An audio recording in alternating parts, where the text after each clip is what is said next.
Hello hello everyone, welcome to this class of physics. Right, last class में मैंने हिमाचल जी के करी थी ना, तो मेरे को यही आता है कि welcome to this class of Himachal ji के। चलिए कोई बात नहीं, आज हम करेंगे मिलर इंडिसेस, एक्सरे डायफ्रैक्शन, और एक्सरे डायफ्रैक्शन के बाद हम करेंगे ब्रेग्स लॉ। राइट, तो सबसे पहले मिलर इंडिसेस हम कवर कर लेते हैं। क्या मिलर इंडिसेस?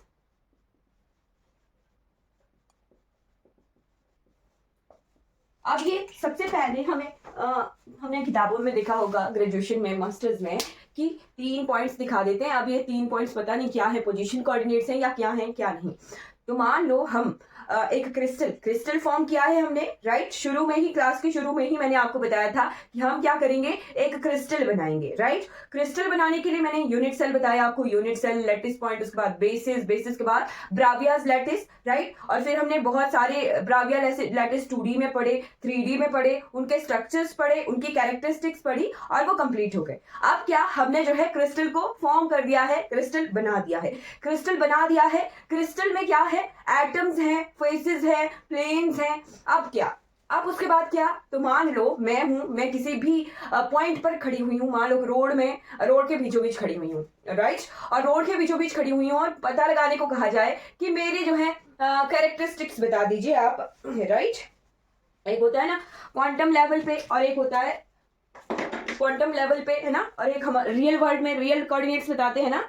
तो वो चीज, तो मेरे कोऑर्डिनेट्स बताने के लिए सबसे पहले क्या करेंगे, एक 3 कोऑर्डिनेट्स बना देंगे। उससे जो भी वेक्टर, आप रिजल्टेंट वेक्टर करके पोजीशन निकाल देंगे। पोजीशन निकल गई तो वेलोसिटी निकल गई, वेलोसिटी निकल गई, एक्सेलरेशन निकल गया, फोर्स निकल गई, मोमेंटम निकल गया। इस तरह से सारे जो जो भी प्रॉपर्टीज रहेंगी मेरी एक पोजीशन से, पोजीशन पता करने के बाद वो सारा सब कुछ निकल जाएगा।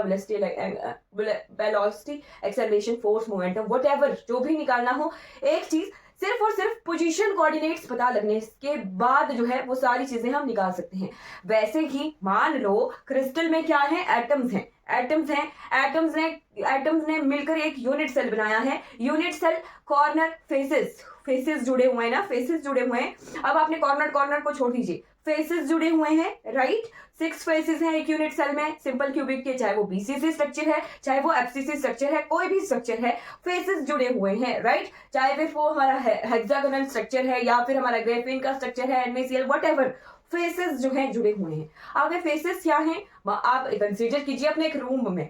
राइट, हर एक दीवार, 6 की 6 दीवारें दिख रही है आपको, छत, फ्लोर और चारों दीवारें, हर एक दीवार क्या है, एक फेस है। अब आपकी इस यूनिट सेल, इस रूम के सराउंडिंग में और रूम्स भी हैं, नीचे वाला फ्लोर भी कंसीडर कर लीजिए, ऊपर वाला फ्लोर भी कंसीडर कीजिए, साइड में भी, आगे पीछे भी। राइट, तो जो ये 6 दीवारें हैं, ये किसी दूसरे क्यूब का, किसी दूसरे रूम का, कोई लेफ्ट वाली दीवार होगी, किसी दूसरे रूम की, इस वाली रूम की लेफ्ट दीवार, किसी दूसरे रूम की राइट दीवार होगी। राइट, अब इस रूम की टॉप जो फेस है वो ऊपर वाले रूम का बॉटम फेस होगा। यानी हमें जो है फेस डिसाइड नहीं है। राइट, फेस को कोई नाम नहीं दिया है हमने। अब हमने क्या करना है, फेस को नाम दे देना है। फेसेस को मैं प्लेन्स बोल के चलूंगी, इन प्लेन्स को हमने नाम देना है ताकि पता लग जाए कि हाँ ये पोजीशन है इस प्लेन की। राइट, इस प्लेन पर एटम प्रेजेंट है। ओके, क्लियर हो गया। क्या कंफ्यूजन रहती है कि कोई भी फेस किसी भी सराउंडिंग वाले यूनिट सेल का कोई भी फेस हो सकता है, यानी फेसेस जो हैं दूसरे और यूनिट सेल के साथ जुड़े हुए हैं, तो उसकी पोजीशन फिक्स करनी है हमने। राइट, पोजीशन फिक्स करने के लिए हम रियल वर्ल्ड में XYZ एक्सिस कंसीडर करते हैं। राइट, वैसे ही मैं एटॉमिक लेवल पे, क्रिस्टल लेवल पे जो है इन्हें जो है 3 नंबर से डिनोट करूंगी, 3 नंबर से डिनोट करूंगी, जो डिसाइड करेंगे पोजीशन ऑफ प्लेन। क्या, ऐसे 3 पॉइंट जो डिसाइड करेंगे position of plane. Okay, clear. 3 numbers,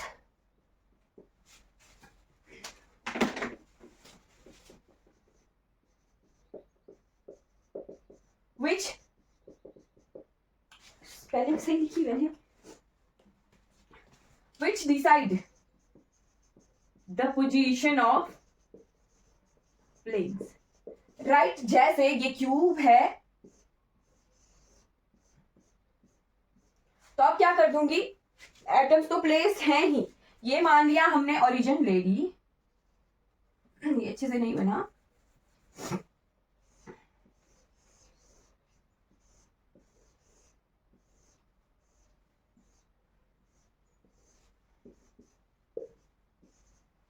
अगर इसे मैं ओरिजिन कंसीडर कर रही हूं, इसे मैं ओरिजिन कंसीडर कर रही हूं, तो बाकी तीन जो भी हमारे इन एक्सिस से रिलेटेड कोई भी प्लेन निकलेगा वो हमारा मिलर इंडिसेस के द्वारा निकलेगा, राइट।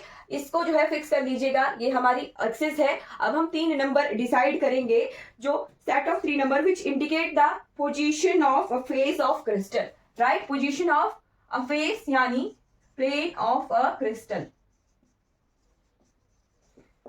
ये 3 नंबर डिसाइड करेंगे position of plane, right, position of face. अब इन 3 नंबर को नाम दे रहे हैं H, K, L, और ये जो H, K, L है वो किस रेशो में प्रेजेंट होते हैं, यानी इनकी क्या रेशो है, तो ये नोट कर लेना है। A by OX is to B by OY और is to C by OZ।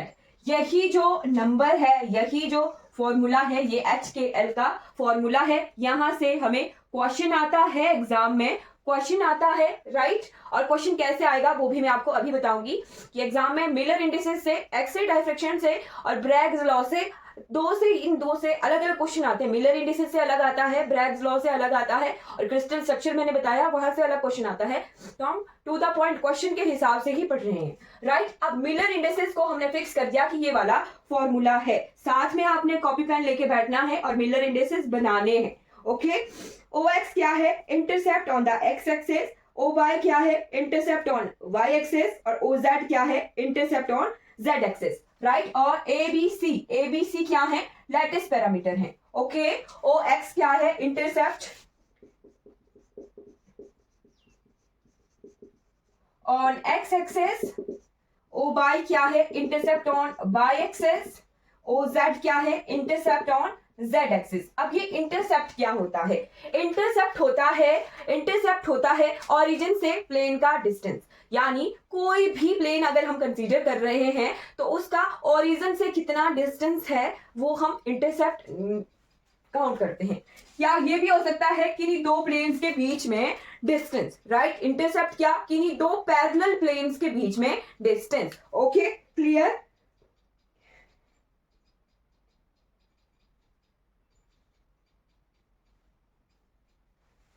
या ऐसे भी नहीं आपने कंसीडर करना है, तो ऐसे कंसीडर करना कि ओरिजिन से जो एक्स एक्सिस आ रही है या फिर वाई एक्सिस आ रही है, ये इस ऐसे याद रखना, ठीक है, तब ज्यादा क्लियर रहेगा कि ओरिजिन से हम जो है एक्स एक्सिस ले रहे हैं, जेड एक्सिस ले रहे हैं और वाई एक्सिस ले रहे हैं।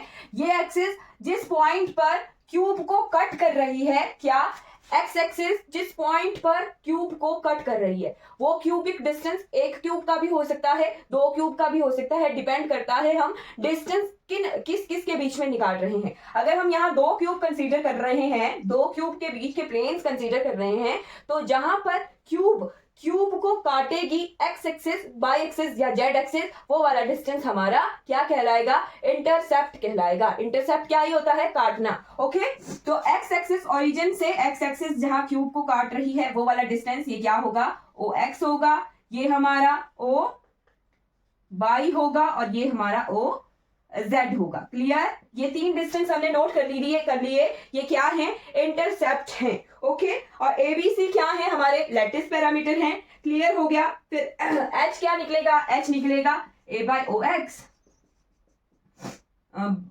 K क्या निकलेगा, B by OY, और Z क्या निकलेगा, C by OZ। इसी तरह से हम निकालेंगे। अब हम मैं आपको जो है प्लेन्स पर मिलर इंडिसेस बनाना सिखाती हूँ। वैसे तो सीखे ही होते हैं, हम जल्दी से कवर करेंगे, फिर हम एक्सरे डायफ्रैक्शन की ओर बढ़ जाएंगे, राइट।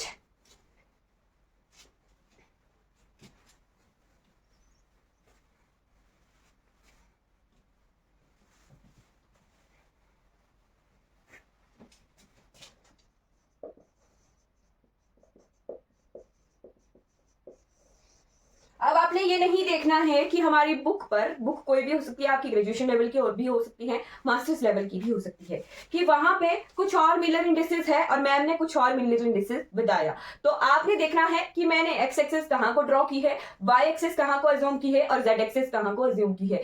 जैसे ही आपकी एक्सिस की डायरेक्शन चेंज हो जाएगी वैसे ही मिलर इंडिसेस जो है चेंज हो जाएगा, राइट। तो एक्स एक्सिस मैंने यहाँ सामने की ओर, यहाँ सामने की ओर कंसीडर की है, z एक्सिस हमारी ये हाइट है इस बोर्ड की, y एक्सिस हमारी लेंथ है इस बोर्ड की, राइट। क्लियर हो गया, ये मैंने जो है 3 एक्सिस कंसीडर की हैं, राइट। अब मैं छोटे छोटे क्यूब, चलिए इतना ही बड़ा क्यूब बनाती हूँ, यहाँ पर मैं आपको दिखा देती हूँ। अब मिलर इंडिसेस क्या होता है, मिलर इंडिसेस 3 पॉइंट्स होते हैं। तो सबसे पहला पॉइंट जो है हम कौन सा बनाएंगे, 0 0 0 तो हम बनाएंगे नहीं, 0 0 हमें पता है कि 0 0 0 हमारा ओरिजिन पर होता है। ओके क्लियर, ध्यान रखना है जो 0 0 0 है वो हमारा ओरिजिन पर होता है। आप सबसे पहले बनाएंगे हम 1 0 0, राइट। 1 0 0 मिलर इंडिसेस हमने बनाना है।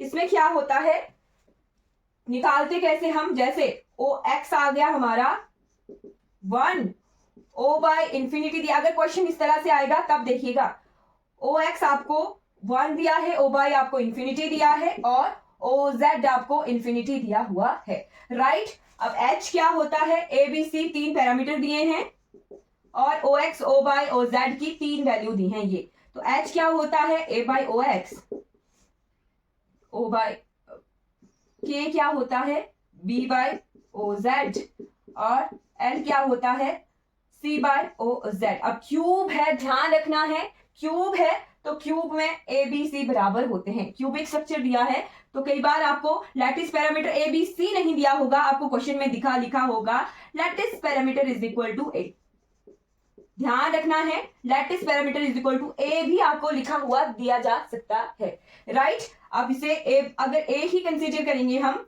तो 1 ए इज इक्वल टू 1 हम कंसीडर करेंगे, है ना, ए बाय 1 और ये क्या है के 1 बाय ए बाय इंफिनिटी, ए बाय 0, ए बाय इंफिनिटी, एल क्या है, ए बाय इंफिनिटी, और ए को अगर हम 1 कंसीडर कर रहे हैं तो 1 बाय 1 1 और 1 बाय इंफिनिटी 0 और ए बाय इंफिनिटी 0, 1 बाय इंफिनिटी 0, तो ये हमारे एच के एल इस तरह से बनते हैं। कई बार एग्जाम में मिलर इंडिसेस का डायरेक्ट क्वेश्चन ऐसे आता है, आपको दिया जाएगा स्टेटमेंट फॉर्म में क्वेश्चन कि लैटिस पैरामीटर ए है और ये हमारे इंटरसेप्ट जो है वो O X O Y O Z इस तरह से 1 इंफिनिटी और इंफिनिटी है, तो आपको मिलर इंडिसेस निकालने हैं, इस तरह से हम निकालते हैं मिलर इंडिसेस।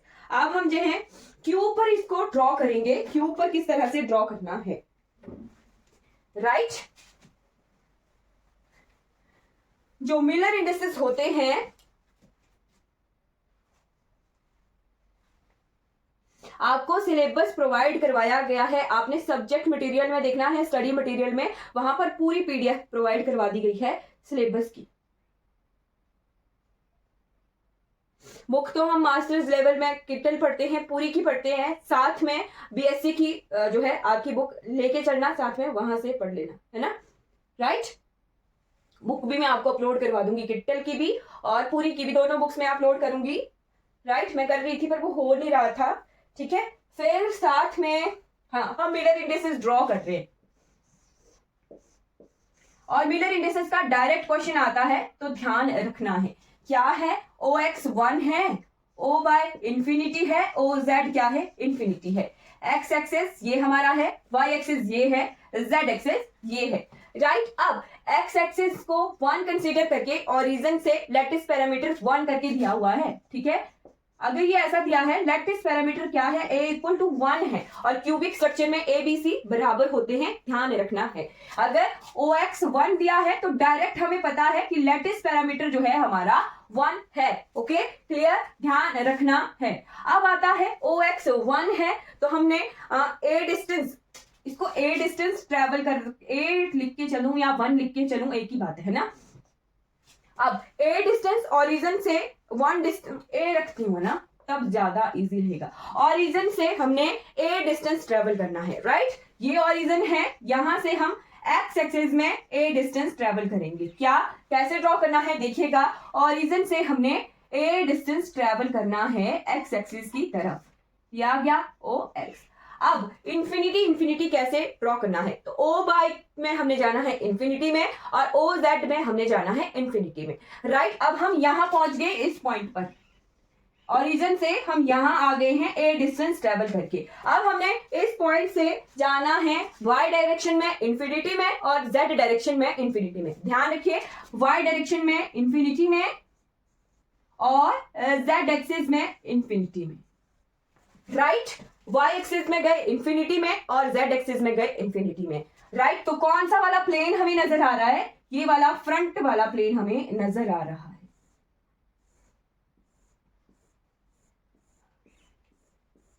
राइट। तो ये इस वाले प्लेन के मिलर इंडिसेस है, कौन से, 1 0 0, राइट। निकाले हमने, यहां है कि ये इस तरह से निकलते हैं 1 0 0। अब सेकंड प्लेन आपने अपना ड्रॉ करना है 0 1 0 का।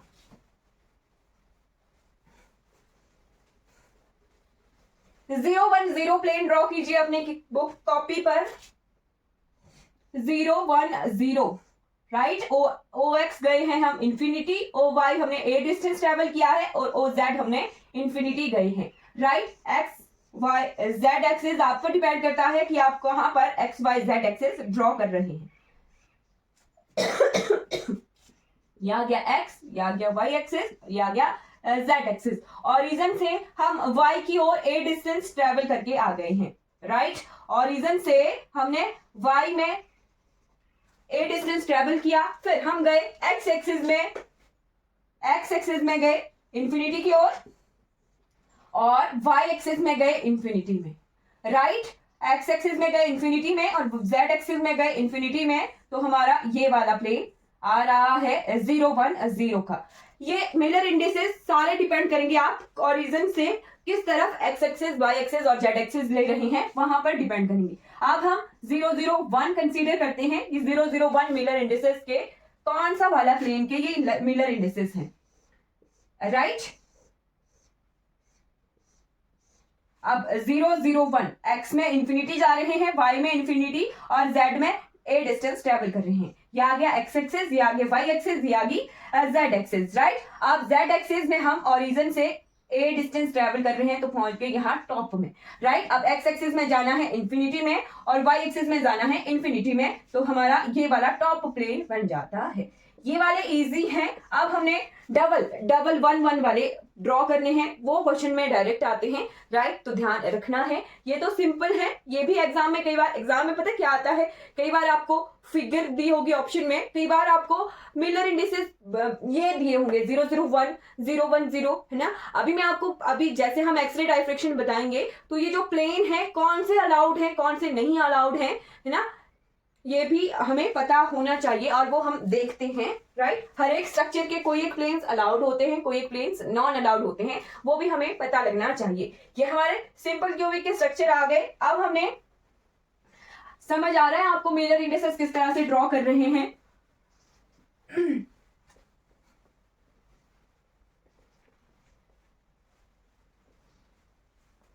अब हमने ड्रॉ करने हैं 1 1 0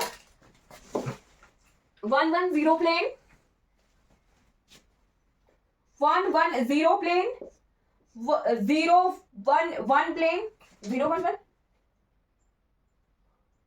हाँ 0 1 1 प्लेन और साथ में 1 1 0 आ गया, 0 1 1 आ गया, 1 0 1 प्लेन, राइट। ये आपके लिए होमवर्क है, ये दो आपने होमवर्क में बनाने हैं, मैं आपको 1 1 0 प्लेन बना के बताऊंगी, राइट। तो ये आ गया हमारा 1 1 0, एच के एल क्या है 1 1 0। साथ में क्या देखना है कि ये 1 में एक्स एक्सिस में ए डिस्टेंस, वाई एक्सिस में ए डिस्टेंस और जेड एक्सिस में इंफिनिटी डिस्टेंस। क्यूब ड्रॉ करना है, दो आपके लिए होमवर्क हैं, राइट। ये आ गई एक्स एक्सिस, ये आ गई हमारी वाई एक्सिस और ये आ गई जेड एक्सिस, राइट। अब क्या है, एक्स एक्सिस में ए डिस्टेंस, ये यहां पहुंच गए, राइट। ओरिजिन से एक्स एक्सिस में ए डिस्टेंस, तो यहां पहुंच गए। वाई एक्सिस में ए डिस्टेंस, तो हम यहां पहुंच गए। जहां हम पहुंच गए वहां से एक लाइन ड्रॉ कर दीजिए दोनों पॉइंट्स के बीच में, राइट। अब जहां इस लाइन के जहां ये पहुंच गए हैं इस लाइन में हमने जाना है जेड एक्सिस में इंफिनिटी, राइट। जेड एक्सिस में इंफिनिटी जाना है, जेड एक्सिस ऊपर की ओर है तो चले गए इंफिनिटी, और जहां पहुंच गए वहां इन दो लाइंस को ज्वाइन कर दीजिए, दो पॉइंट को। और ये जो बीच में प्लेन बन गया, बीच में क्यूब के बीचों बीच बन रहा है ये फेस डायगनली, ध्यान रखना है, देखना है, क्यूब के बीचों बीच फेस डायगनली ये पॉइंट है, फेस डायगनली ये मिलर इंडिसेस हमारा बनके तैयार हो गया। ओके, क्लियरली दिख रहा होगा। अगर कोई डाउट रहेगा 0 1, चलो एक और मैं ड्रॉ कर देती हूं और तीसरा आपने ड्रॉ करना है।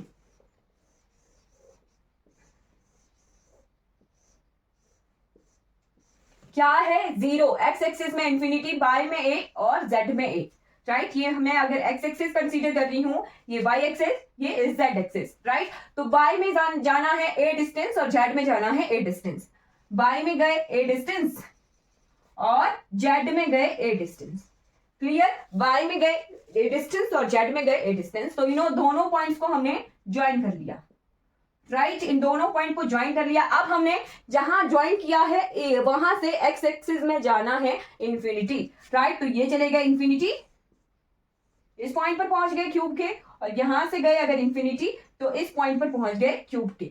तो इन दोनों पॉइंट को हमने ज्वाइन कर लिया और ये वाला जो है हमारा इंडिसेस, मिलर इंडिसेस तैयार होके बन गया, राइट। इस प्लेन की, ये जो फेस डायगोनल प्लेन है, इस प्लेन की पोजीशन बताते हैं ये वाले मिलर इंडिसेस। इस प्लेन की जब हम फेस डायगोनली बोलते हैं ना, क्रिस्टल में हम क्या कर रहे थे, हम कर रहे थे कि हाँ ये और ये दो डिस्टेंस नियरेस्ट डिस्टेंस देख रहे थे। फेस डायगोनली यहाँ एटम प्रेजेंट है, तो फेस डायगोनली अगर यहाँ एटम प्रेजेंट है कि कौन कौन से फेसेस डायगोनल है, एक सामने वाले फ्रंट वाला फेस है और एक पीछे वाला फेस है, राइट। यहाँ पे फेस डायगोनली ये वाला प्लेन प्रेजेंट है, राइट। तो यहाँ फेस डायगोनल पर कोई एटम प्रेजेंट है तो उनके पोजीशन कोऑर्डिनेट्स हमें इस वाले प्लेन से पता चलेंगे, राइट। इस वाले प्लेन से और इस वाले मिलर इंडिसेस से हमें वहां प्रेजेंट एटम का पता चलेगा, क्लियर। अभी हम क्यों पढ़ रहे हैं, ये हम पढ़ रहे हैं ब्रैग्स लॉ के लिए। मिलर इंडिसेस हमने मेनली पढ़े ब्रैग्स लॉ के लिए। क्यों पढ़े ब्रैग्स लॉ के लिए? अब रियल वर्ल्ड में हमारे पास मेजरेबल डिस्टेंसेस होते हैं।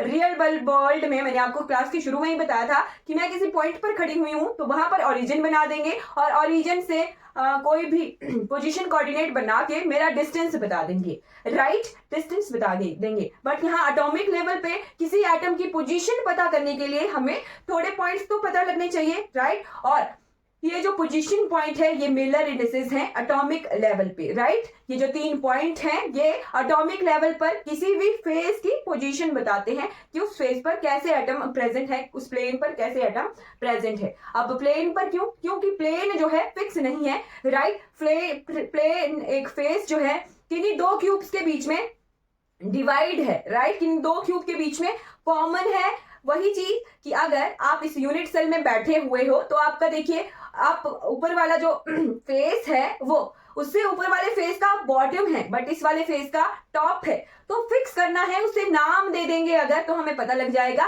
कि अगर हम टॉप की बात कर रहे हैं तो वो नीचे वाले क्यूब का टॉप होगा, है ना। अगर हम बॉटम की बात कर रहे हैं तो वो ऊपर वाले क्यूब का बॉटम होगा, राइट। वही नाम हमने दे दिया कि 0 1 1, प्लेन का नाम दे दिया 0 1 1, राइट। कि 0 1 1 प्लेन की अगर हम बात कर रहे हैं या 1 1 0 की बात कर रहे हैं या 1 0 0 की बात कर रहे हैं, तो वो कौन सा वाला प्लेन है उसका हमने नाम दे दिया, नामकरण कर दिया हमने इन फेसेस का।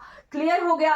अब हम पढ़ेंगे एक्सरे डायफ्रैक्शन और इंटरफेरेंस के बारे में आपको पता है या नहीं पता है? अगर पता है, नहीं पता है तो हम ऑप्टिक्स में क्लियर पढ़ेंगे। हल्का सा आइडिया ले लेते हैं कि एक्सरे क्यों दे रहे हैं, क्योंकि एक्सरे जो है एटॉमिक लेवल पे वहां से डाइफ्रैक्ट हो जाती है एक्सरे, ओके। और साथ में क्या चीज, डाइफ्रैक्शन और इंटरफेरेंस क्यों कर रहे हैं? ताकि डाइफ्रैक्शन और इंटरफेरेंस से जो रिजल्टेंट आएगा वहां से हम किसी एटम की पोजीशन या फिर एटम की प्रॉपर्टीज के बारे में बता पाएंगे, राइट। अगर एटम्स और इलेक्ट्रॉन इतने छोटे हैं, उनकी पोजीशन और उनकी प्रॉपर्टीज बताने के लिए हमें कोई एक जरिया चाहिए, राइट। अब जरिया चाहिए तो हम क्या करेंगे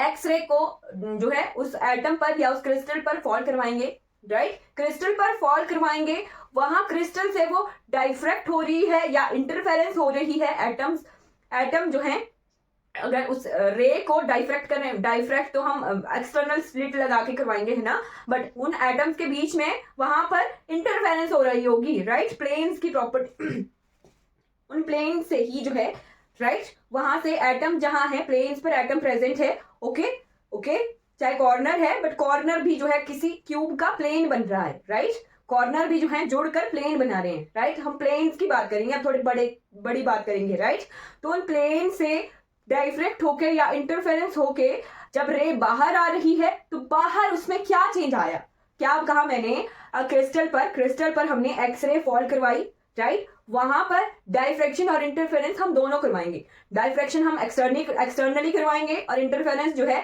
वहां क्रिस्टल के अंदर हो जाएगी, राइट, और इंटरफेरेंस होने के बाद हमें क्या रिजल्ट मिल रहे हैं, स्क्रीन पर लाइट है, एक्सरेज है ना, तो एक्सरेज का क्या रिजल्ट मिल रहा है स्क्रीन पर, वो जो रिजल्ट है वो हमें बताएगा कि इस क्रिस्टल में एटम्स का क्या प्रॉपर्टीज है, या एटम्स किस तरह के हैं और वो क्या प्रॉपर्टीज शो कर रहे हैं, उसके लिए हम एक्सटर्नली एक्सरे डाइफ्रैक्शन जो है करवा रहे हैं। ओके, क्लियर हो गया, डाइफ्रैक्शन हम करवाते हैं एक्सटर्नली और इंटरफेरेंस एटम्स के बीच में ही हो जाती है। Okay, clear. अब डाइफ्रैक्शन और इंटरफेरेंस क्या होते हैं, हल्का सा वो आइडिया ले लीजिए, क्योंकि हम एटॉमिक फिजिक्स के से डायरेक्ट ऑप्टिक्स के टॉपिक्स की बात कर रहे हैं तो थोड़ा कंफ्यूजन रहती है। आई होप क्लियर हो गए होंगे आपको। मिलर इंडिसेस हमने पोजीशंस बता दी, नामकरण कर दिया प्लेन्स का, फेसेस का, राइट। थर्ड फेस आपने होमवर्क करना है। अब डाइफ्रैक्शन और इंटरफेरेंस क्या होता है, और डाइफ्रैक्शन और इंटरफेरेंस जो है हम क्यों कर रहे हैं वो चीज।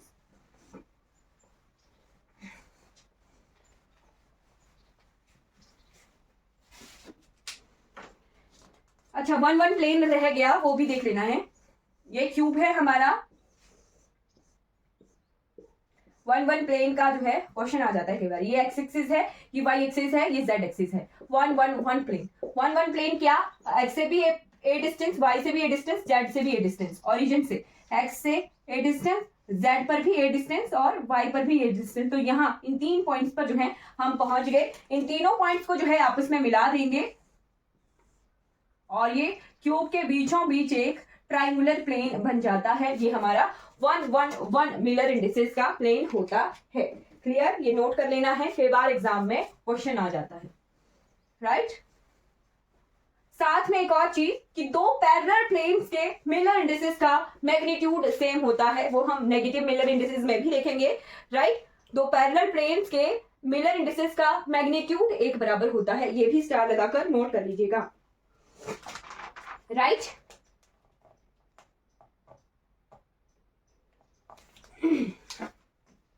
अच्छा, इंटरफेरेंस से पहले इंटरप्लेनर डिस्टेंस देख लीजिए। इंटरप्लेनर डिस्टेंस का डायरेक्ट क्वेश्चन आता है, इंटरप्लेनर डिस्टेंस और फिर उसके बाद Bragg's law. Interplanar distance, interplanar distance यानी दो पैरेलल प्लेन्स हैं ये, इन दोनों के बीच में डिस्टेंस, राइट। ब्रैग्स लॉ भी हम दो पैरेलल प्लेन्स के बीच में बात करते हैं। अब इंटरप्लेनर डिस्टेंस क्या, जैसे हम इस यूनिट सेल में हैं, मेरे पीछे वाली दीवार, आप जैसे बैठे हुए, आपके पीछे वाली दीवार और आपके सामने वाली दीवार, राइट। आपके पीछे वाली दीवार एक प्लेन है और आपके सामने वाली दीवार एक प्लेन है, तो इन दो दीवारों के बीच का जो डिस्टेंस है, दो पैरेलल प्लेन्स हैं ये, राइट, और इन दो पैरेलल प्लेन्स के बीच का जो डिस्टेंस है वो हमारा इंटरप्लेनर डिस्टेंस कहलाता है, राइट। इंटरप्लेनर डिस्टेंस कहलाता है। ओके, तो DHKL,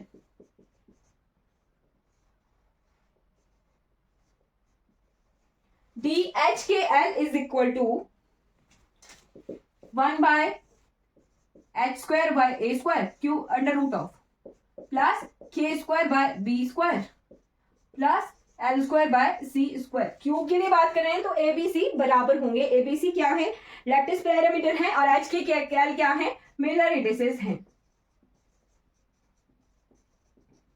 और ABC क्या है, लैटिस पैरामीटर है, राइट। क्लियर हो गया होगा। ABC क्या है, लेट्स, अब आपको कंफ्यूजन हो सकती है ABC की और HKL की, है ना। तो HKL जो है हम ड्रॉ करते हैं ओरिजिन से, है ना, जो OX OY OZ लेते हैं वहां से डिपेंड करता है, हम ओरिजिन से देखते हैं। और ABC छयों की छयों साइड्स के क्यूब्स की होती हैं। ABC जो लेटिस पैरामीटर है वो छयों की छयों साइड्स होती हैं, उसका ओरिजिन से कोई लेना देना नहीं होता है, ध्यान रखना है। Okay, HKL is equal to DHKL is equal to 1/h square plus k square l square root of, है ना। तो ये ध्यान रखना है, ये अलाउड प्लेन्स होते हैं। ये जो फॉर्मूला है ये अलाउड प्लेन्स के लिए है। अलाउड प्लेन मैं आपको ब्रैग्स लॉ के बाद बताऊंगी। ओके, अभी ध्यान रखना है कि DHKL क्या है, ये अलाउड प्लेन्स के लिए है। और अलाउड प्लेन्स भी कौन कौन से, क्यूबिक, टेट्रागोनल और ऑर्थोरोम्बिक। क्यूबिक, टेट्रागोनल और ऑर्थोरोम्बिक। ये क्यों, क्योंकि हम क्या करते हैं, मिलर इंडिसेस जब ड्रॉ बना रहे हैं या कोई भी फॉर्मूला पुट कर रहे हैं वहां पर हम ABC बराबर ले रहे हैं, राइट। और ये CTOM THR, वहां पर मैंने आपको जब लर्न करवाया था कि पहले जो 3 होते हैं उनके ABC बराबर होते हैं, है ना। ABC में थोड़ा डिफरेंस है बट उनके जो एंगल होते हैं वो बराबर होते हैं। Alpha equal to beta equal to gamma equal to 90 degree, ये जो एंगल हैं ये बराबर होते हैं। ओके, तो ये इन तीनों के एंगल्स बराबर होते हैं 90 डिग्री के, पहले 3 में, है ना, पहले 3 में। तभी हम यहाँ पर इनको, इन तीनों ही स्ट्रक्चर्स को कंसीडर करेंगे, राइट। साथ में ये अलाउड प्लेन है। क्वेश्चन अगर आपको आ रहा है इंटरप्लेनर डिस्टेंस का या ब्रैग्स लॉ का, क्योंकि ये जो DHKL है ये D है, ये ब्रैग्स लॉ में यूज होगा। जो ब्रैग लॉ में 2D साइन थीटा होता है वो वाला D ये होता है इंटरप्लेनर डिस्टेंस का, राइट। अब क्या बोल रही थी मैं कि अलाउड प्लेन और नॉन अलाउड प्लेन आपको क्वेश्चन में ही लिखा हुआ आएगा कि ये जो HKL है ये अलाउड प्लेन्स के लिए है। अगर नॉन अलाउड प्लेन लिखा हुआ आता है तो फॉर्मूला हमारा थोड़ा चेंज हो जाता है, right. DHKL for non allowed plane, formula क्या हो जाता है, 1/2। 2 से इसे डिवाइड कर देते हैं, h square by a square plus k square bye b square plus l square by c square. ये हमारा नॉन अलाउड प्लेन्स के लिए इंटरप्लेनर डिस्टेंस हो जाता है। इंटरप्लेनर डिस्टेंस क्या, 2 पैरेलल प्लेन्स के बीच का डिस्टेंस। ये फॉर्मूला आपने याद रखना है, यहां से डायरेक्ट क्वेश्चन आता है। ब्रैग्स लॉ के लिए फॉर्मूला है D का, राइट, ध्यान रखिएगा। क्लियर। अब हम आ रहे थे इंटरफेरेंस और डायफ्रैक्शन की हो, तो इंटरप्लेनर डिस्टेंस वहां पर काउंट होगा, हमारा यूज होगा। तो ये आपने फॉर्मूला नोट कर लिया होगा, आई होप। अब आते हैं इंटरफेरेंस और डायफ्रैक्शन की ओर।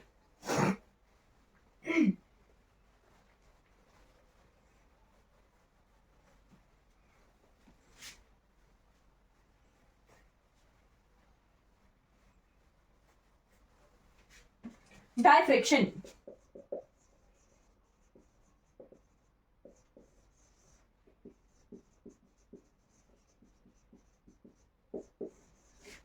डायफ्रैक्शन क्या होता है, बेंडिंग ऑफ लाइट।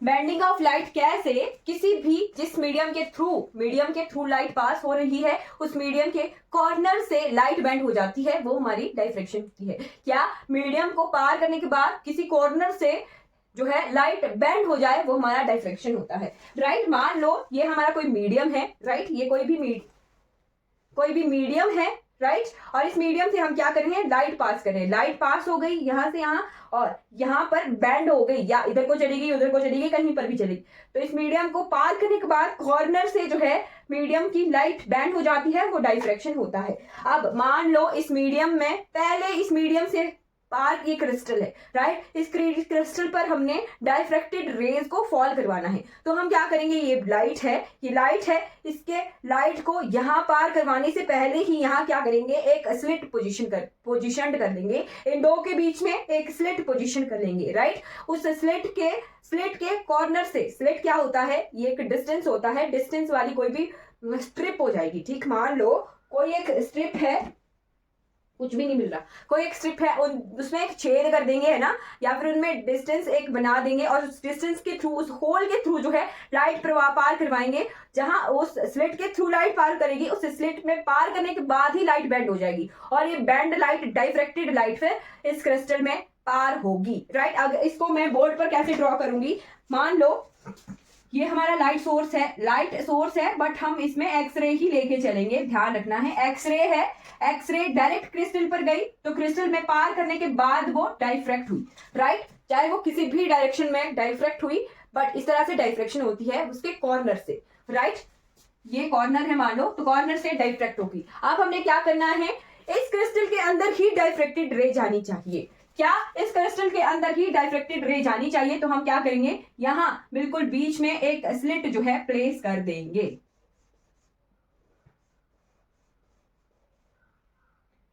राइट। इस स्लिट को प्लेस कर दिया तो ये जो कॉर्नर है, ये स्लिट के बीच में जो गैप है, यहां से लाइट डाइफ्रैक्ट होके अब इस क्रिस्टल पर जाएगी, राइट। ये जो स्लिट में डिस्टेंस है, ये जो गैप है स्लिट के बीच में, ये हमारा डी डिस्टेंस है, राइट। डी डिस्टेंस है, ये जो बीच में ये डिस्टेंस है, ये वाला, ये हमारा डी डिस्टेंस है।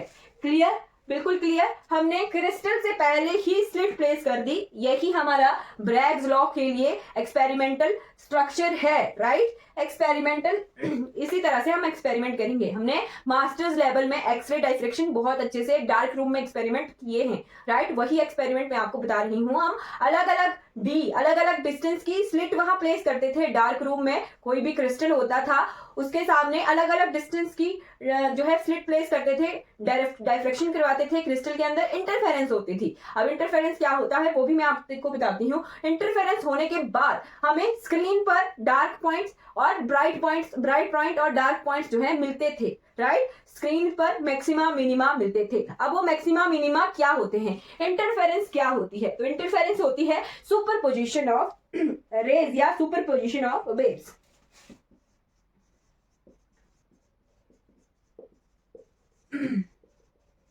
वेव्स क्या होती हैं? क्रस्ट, ट्रफ हमें पता है, राइट। ये ऊपर वाला पोर्शन हमारा क्रस्ट होता है और ये ट्रफ होता है। जब दो वेव्स आ रही हैं, यहाँ पे तो लाइट आ रही है ना, तो लाइट, दो वेव्स जो हैं आपस में सुपरपोजिशन करेंगी। सुपरपोजिशन यानी आपस में मिल जाएंगी, राइट। दो वेव्स हैं और ये आपस में मिल जाएंगी, वो होता है सुपरपोजिशन। एक वेव को दूसरी वेव पर सुपरपोजिशन करना है, उस पर फोर्सफुली भी बोल सकते हो आप, या फिर वो नेचुरली हो जाती है सुपरपोजिशन। एक वेव दूसरी वेव से जुड़ जाती है, ध्यान रखना, एक वेव दूसरी वेव से जुड़ जाती है। पर वेव्स में क्रस्ट और ट्रफ होते हैं, राइट। क्रस्ट और ट्रफ होते हैं। अगर क्रस्ट के ऊपर क्रस्ट फॉल कर रहा है, क्रस्ट के ऊपर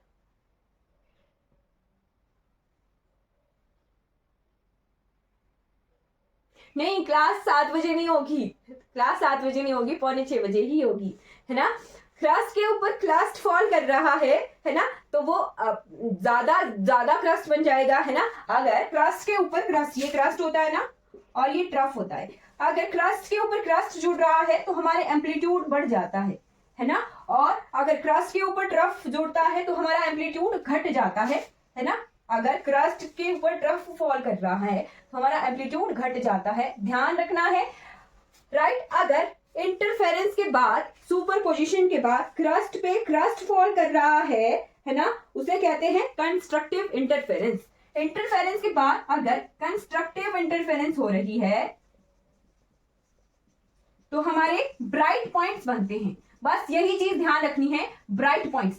अगर क्रस्ट के ऊपर क्रस्ट फॉल कर रहा है तो ब्राइट पॉइंट्स जो है स्क्रीन पर मिलेंगे, और अगर क्रस्ट के ऊपर ट्रफ फॉल कर रहा है तो हमारी डिस्ट्रक्टिव इंटरफेरेंस होती है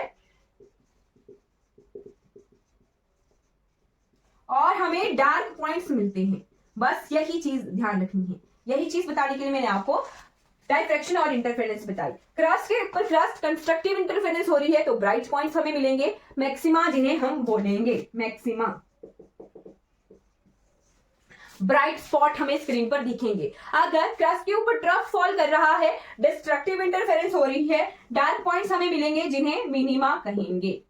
ओके, ब्राइट पॉइंट इंटरफेरेंस अब क्लियर हो गया, डाइफ्रैक्शन हमने करवाई और क्रिस्टल के अंदर इंटरफेरेंस हुई, क्या हुआ, एक्सरे हमने एक्सरे सोर्स से फॉल करवाई, डाइफ्रैक्ट करवाई स्लिट के थ्रू, क्रिस्टल में इंटरफेरेंस हो रही है और कंस्ट्रक्टिव और डिस्ट्रक्टिव इंटरफेरेंस होगी। अगर कंस्ट्रक्टिव इंटरफेरेंस होगी तो हमें ब्राइट पॉइंट्स मिलेंगे यानी मैक्सिमा मिलेंगे, अगर डिस्ट्रक्टिव इंटरफेरेंस होगी तो हमें मिनिमा मिलेंगे। ओके, तो अब हम आगे ब्रैग्स लॉ की तरफ। ओके, क्लियर, चीज क्लियर हो जानी चाहिए। अब हम ब्रैग्स लॉ की तरफ आ रहे हैं और ब्रैग्स लॉ बहुत बहुत इंपॉर्टेंट है, यहां से क्वेश्चन आता ही आता है, राइट, क्वेश्चन आता ही आता है। ये स्क्रीन है, यहां पर हमें ये डार्क पॉइंट्स और ब्राइट पॉइंट्स मिल रहे हैं, इनकी इंटेंसिटी कम होती जाती है, जैसे हम सेंटर से दूर होते जाते हैं इनकी इंटेंसिटी कम होती जाती है। सामने वाला जो पॉइंट होता है वो और ये दो सेम होंगे, अभी मैं आपको बताती हूं ब्रैग्स लॉ से। ये हमें ब्राइट पॉइंट्स मिल गए, ये कंसीडर कर लेना है हमने, आपने, ठीक। ब्रैग्स लॉ,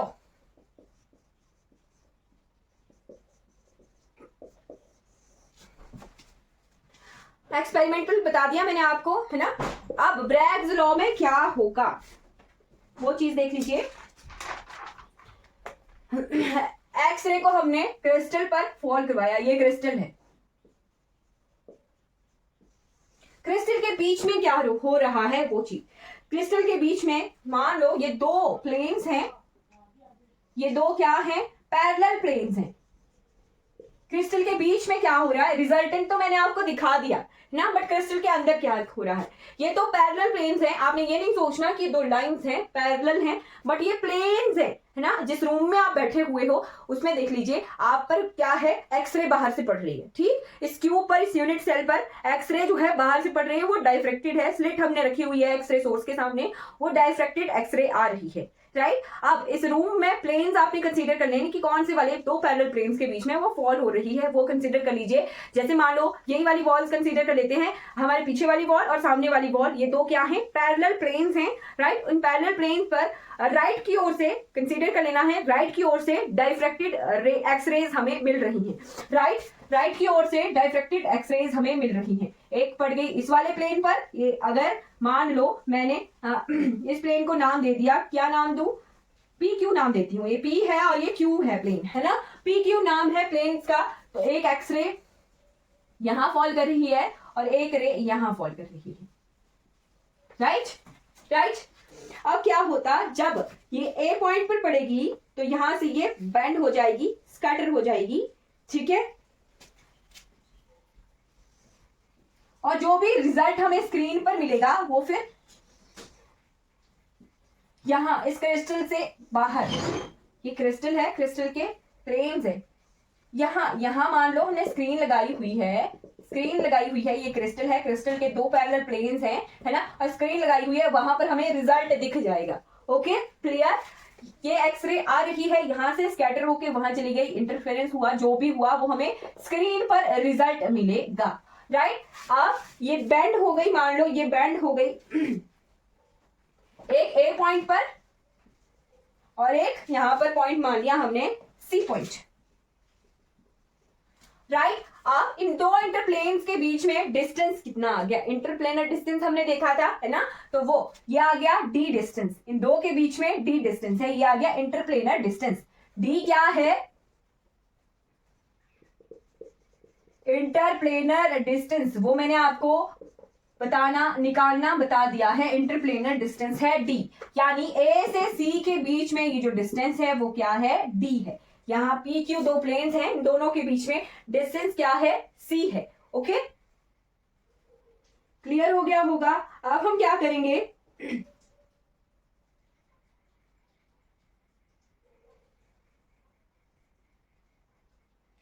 अब आपके दिमाग में एक चीज तो आ रही होगी कि ये जो डी डिस्टेंस है ये हम एक्सरे ही क्यों कंसीडर कर रहे हैं, एक्सरे ही क्यों कंसीडर कर रहे हैं, हम माइक्रोवेव्स क्यों नहीं कंसीडर करते, या फिर कोई और वेव्स क्यों कंसीडर नहीं कर रहे, सिर्फ एक्सरे ही क्यों कंसीडर कर रहे हैं। तो जो डी डिस्टेंस होता है ना, इंटरप्लेनर डिस्टेंस, इंटरप्लेनर स्पेसिंग के बराबर जो है वेवलेंथ होती है एक्सरे की, जो डी होता है वो वेवलेंथ के बराबर होता है एक्सरेज के,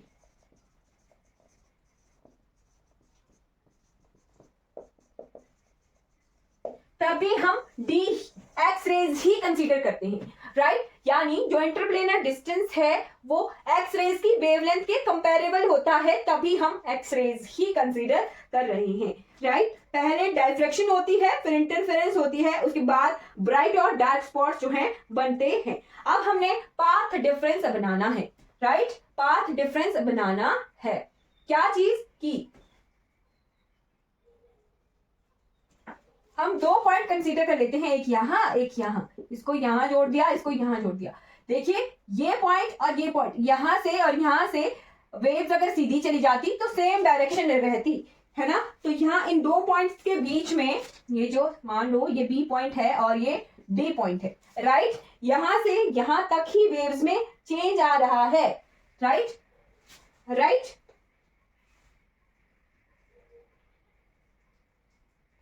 अगर मैं इसको अगर चेंज दिखाना हो तो मैं इसको थोड़ा अच्छे से ड्रॉ करती हूँ, तब आपको दिखेगा, है ना।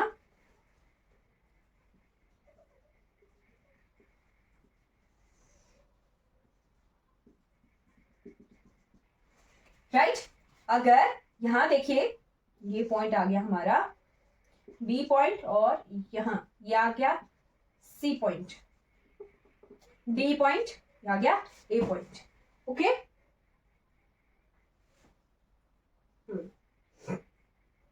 अब ये जो है यहां और यहां पे हमें सेम दिख रही है, कोई फर्क नहीं दिख रहा है ना। तो यहां जो बीच में जो भी काम हुआ वही हमारा पाथ डिफरेंस बनेगा, राइट। पाथ डिफरेंस यानी चेंज इन एम्पलीट्यूड, जो भी चेंज आया इस वेव्स में वो यहाँ इस पॉइंट पर यहाँ क्रिस्टल में क्या हुआ कि ये बेंड हो गई या स्कैटर हो गई वो चीज, तो ये यहीं पर ही से हमें दिखेगा कि यहाँ इस एक्सरे में ऐसा क्या चेंज आ गया आ गया कि ये जो है डाइफ्रैक्ट हो गई या इंटरफेरेंस होगी या फिर स्कैटर हो गई, रिफ्लेक्ट बैक हो गई या स्कैटर हो गई इन पॉइंट से ए पॉइंट से, राइट। तो उसके लिए हमें यहाँ पर पाथ डिफरेंस निकालना पड़ेगा, यहां से लेके यहां तक का डिस्टेंस वो हमारा पाथ डिफरेंस होगा, ओके। पाथ डिफरेंस यानी इंटरनल मल्टीपल होता है ये वेव लेंथ के, राइट। पाथ डिफरेंस होता है एन लैम्डा के बारे में, जो भी हमारा चेंज इन एम्पलीट्यूड आएगा, एम्पलीट्यूड में जो चेंज होगा वो हमारा पाथ डिफरेंस होता है। चेंज इन वेवलेंथ, वेवलेंथ में जो चेंज आएगा, एम्पलीट्यूड नहीं, जो भी वेवलेंथ में एक्सरे की वेवलेंथ में जो चेंज आ रहा है, चेंज होगा वो हमारा पाथ डिफरेंस होगा।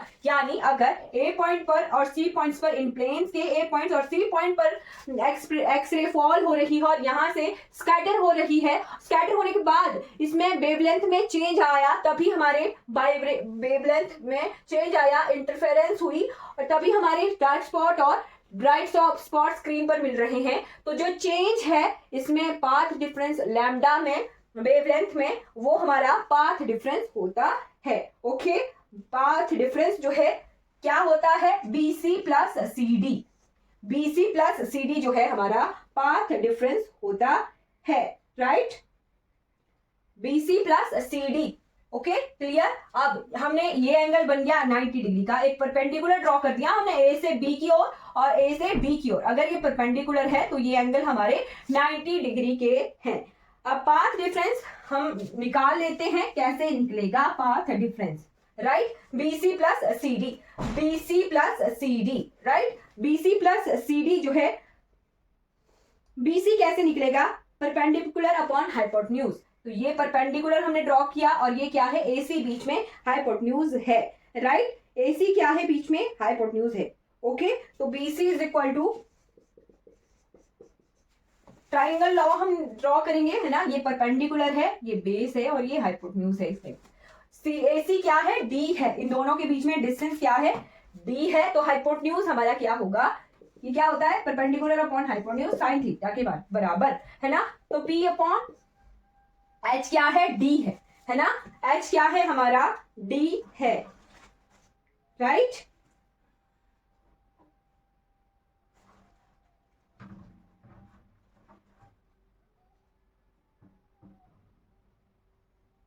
Clear.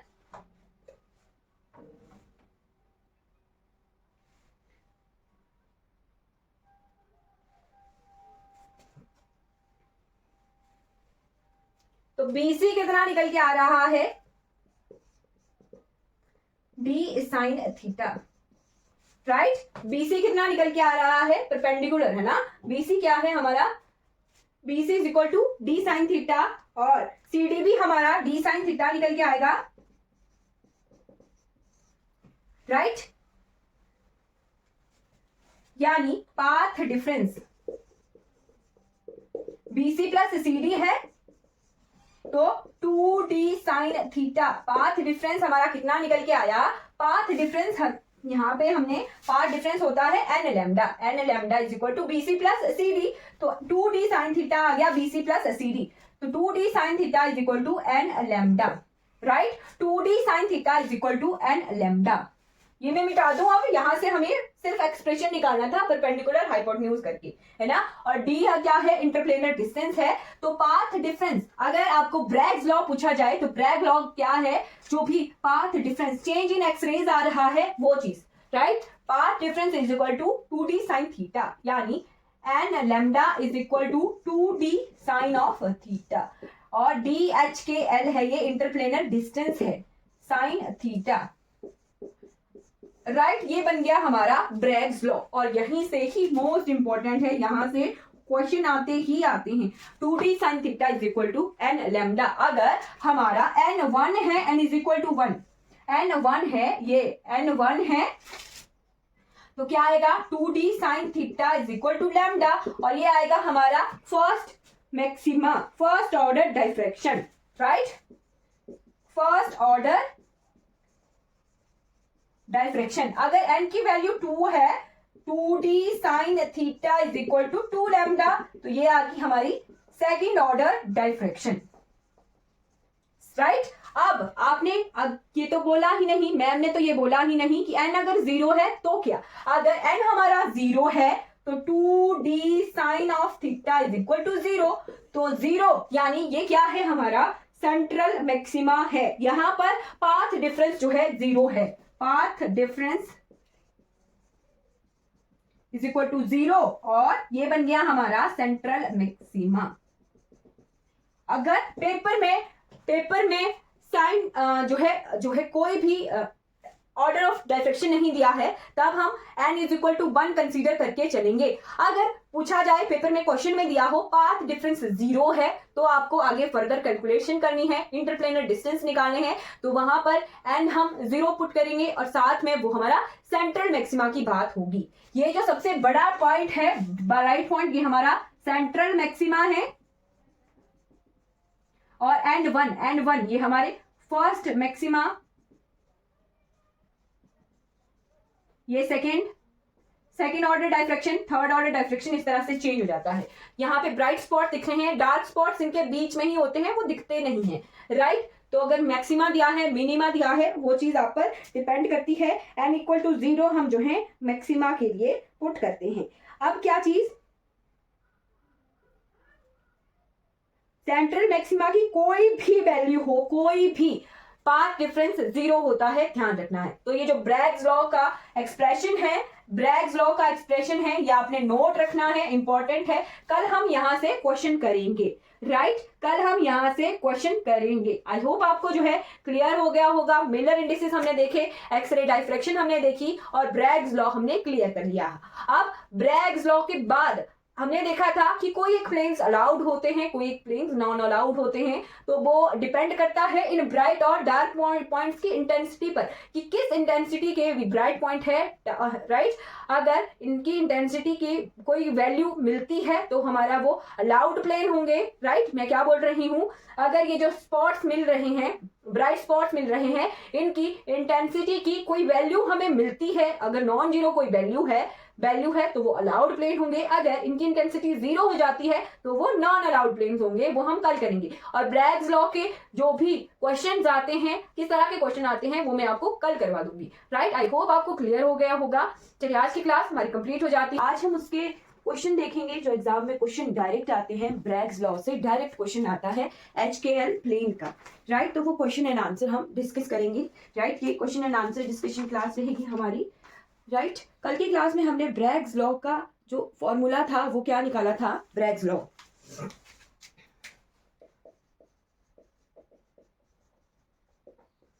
2d sine of theta is equal to n lambda, right, यही था 2d sine theta is equal to n lambda. इससे हमें क्या पता चलता था कि d क्या है, d क्या है, d है दो पैरेलल प्लेन्स में इंटरप्लेनर डिस्टेंस, राइट। और n लैम्डा क्या है, n लैम्डा है path difference.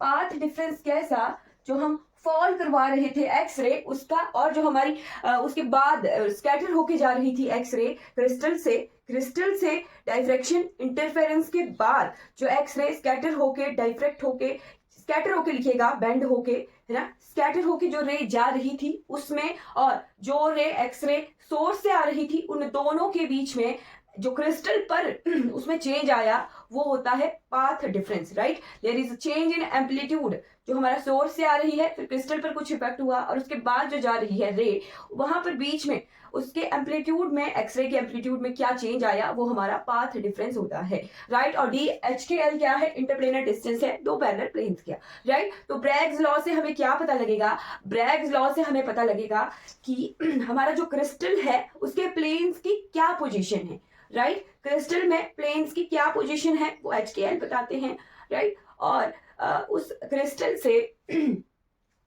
X ray crystal पर फॉल करवाई, क्रिस्टल की क्या प्रॉपर्टीज हैं वो हमें ब्रैग्स लॉ से पता लगेगा, राइट। यानी क्रिस्टल में अगर सेंटर में मैक्सिमा बन रहा है, फर्स्ट मिनिमा बन रहा है, सेकेंड मिनिमा बन रहा है, या फिर फर्स्ट मैक्सिमा बन रहा है, सेकेंड मैक्सिमा बन रहा है, तो वहां पर जो स्पॉट्स बन रहे हैं ब्राइट या डार्क स्पॉट, उनकी इंटेंसिटी बताएगी कि क्रिस्टल में क्या प्रॉपर्टीज हैं, राइट। तो इंटेंसिटी हमने निकालनी है। इंटेंसिटी कैसे निकालते हैं, इंटेंसिटी ऑफ स्पॉट्स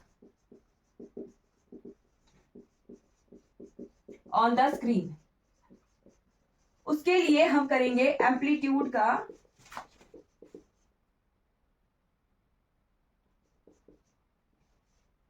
कि मैग्नीट्यूड का स्क्वायर, राइट। एम्पलीट्यूड का मैग्नीट्यूड लेंगे और उसका स्क्वायर करेंगे तो वो आएगी हमारे पास इंटेंसिटी, जो भी हमारे पास ब्राइट स्पॉट बन रहे हैं स्क्रीन पर, राइट। क्लियर। तो एम्पलीट्यूड क्या होता है, एम्पलीट्यूड होता है, एम्पलीट्यूड को मैं एफ और कैपिटल एफ से डोनेट करूंगी, और एफ इंटू एस एम्पलीट्यूड, इसका मैग्नीट्यूड का स्क्वायर। एफ क्या होता है और एस क्या होता है, एफ होता है एफ होता है एस फैक्टर, ठीक है, और एस क्या होता है, ज्योमेट्रिकल स्ट्रक्चर, राइट। एफ होता है एटॉमिक स्ट्रक्चर फैक्टर, आपको मेरी आवाज में थोड़ी गड़बड़ लगेगी, एटॉमिक स्ट्रक्चर फैक्टर, और एस क्या होता है, geometrical structure factor, right. F की तो हमेशा ही कोई वैल्यू होगी, यानी एफ कभी जो है नॉन जीरो हमारा नहीं होगा। इंटेंसिटी जब भी निकालेंगे एफ की कोई ना कोई वैल्यू होगी ही होगी, एफ जो है कभी भी नॉन जीरो नहीं होगा। एटॉमिक स्ट्रक्चर फैक्टर जो है किसी भी क्रिस्टल का जीरो नहीं होगा, राइट। बट आता है geometrical structure factor. Geometrical structure factor के लिए एक फॉर्मूला है, उसमें जब हम वैल्यूज पुट करेंगे तो हर एक SC, simple cubic, BCC, FCC, diamond करें या फिर हेक्सागोनल क्लोज पैकिंग करें, इन सब के लिए जो है हमारी ज्योमेट्रिकल स्ट्रक्चर फैक्टर यानी एस की वैल्यू जो है चेंज होती रहेगी, राइट। और जो एस की वैल्यू चेंज होती रहेगी उसी से ही हमें पता लगेगा कि कौन से प्लेन हमारे अलाउड है और कौन से प्लेन हमारे नॉन अलाउड हैं, राइट। क्लियर हो गया। ज्योमेट्रिकल स्ट्रक्चर फैक्टर डिसाइड करेगा कि एक क्रिस्टल के कौन से प्लेन जो है अलाउड होते हैं और कौन से प्लेन जो है नॉन अलाउड होते हैं। क्वेश्चन डायरेक्ट आएगा, क्या करते हैं, ब्रैग्स लॉ जो ये फॉर्मूला है इसका यूज करते हैं हम, राइट। क्वेश्चन मैं आपको बताऊंगी कि क्वेश्चन किस तरह से आते हैं। हमें जो है या तो पूछेंगे इंटरप्लेनर डिस्टेंस निकालने के लिए, कहेंगे पार्ट डिफरेंस दिया होगा इंटरप्लेनर डिस्टेंस निकालिए, या इंटरप्लेनर डिस्टेंस उसी का ही निकाल सकते हैं ना जहां पे हमें पता लगेगा कि प्लेन अलाउड है या प्लेन नॉन अलाउड है। यानी जो HKL यानी मिलर इंडिसेस के HKL की वैल्यू दी हुई है वो किसी क्रिस्टल स्ट्रक्चर के लिए, यूनिट सेल के लिए अलाउड है या नॉन अलाउड है, वो हमें पता करना है, राइट। DHKL की वैल्यू तभी निकलेगी अगर HKL की वैल्यू अलाउड है या नॉन अलाउड है। क्लियर हो गया। वो डिपेंड करेगा ज्योमेट्रिकल स्ट्रक्चर फैक्टर के से, है ना। ज्योमेट्रिकल स्ट्रक्चर फैक्टर का एक फॉर्मूला होता है, एम्पलीट्यूड स्ट्रक्चर फैक्टर का भी फॉर्मूला होता है। मैं आपको बता देती हूँ, लिखवाऊंगी नहीं, लिखवाऊंगी मैं डायरेक्ट रिजल्ट जो अलाउड प्लेन है और नॉन अलाउड प्लेन है, राइट। एटॉमिक स्ट्रक्चर फैक्टर के लिए है amplitude of x ray diffracted by an atom divided by amplitude of x ray diffracted by an electron. Atom के अंदर इलेक्ट्रॉन है ना, तो इलेक्ट्रॉन से जो डाइफ्रैक्ट होके वैल्यू आ रही है वो उसका एम्पलीट्यूड जो है डिनोमिनेटर में रहेगा, है ना, और न्यूमरेटर में एक्सरे का एटम से जो एम्पलीट्यूड रिफ्रैक्ट होके एक्सरे आई उसका एम्पलीट्यूड। और ज्योमेट्रिकल स्ट्रक्चर फैक्टर भी ऐसा ही है, बट ज्योमेट्री में सेल हम कंसीडर करते हैं तो सेल से जो एक्सरे डाइफ्रैक्ट होके आ रही है उसका एम्पलीट्यूड डिवाइडेड बाय इलेक्ट्रॉन से जो एक्सरे डाइफ्रैक्ट होके आ रही है उसका एम्पलीट्यूड, वो वैल्यू होती है ज्योमेट्रिकल स्ट्रक्चर फैक्टर की, राइट। तो एक फॉर्मूला डायरेक्ट में आपको लिखवा देती हूँ ज्योमेट्रिकल स्ट्रक्चर फैक्टर निकालने का।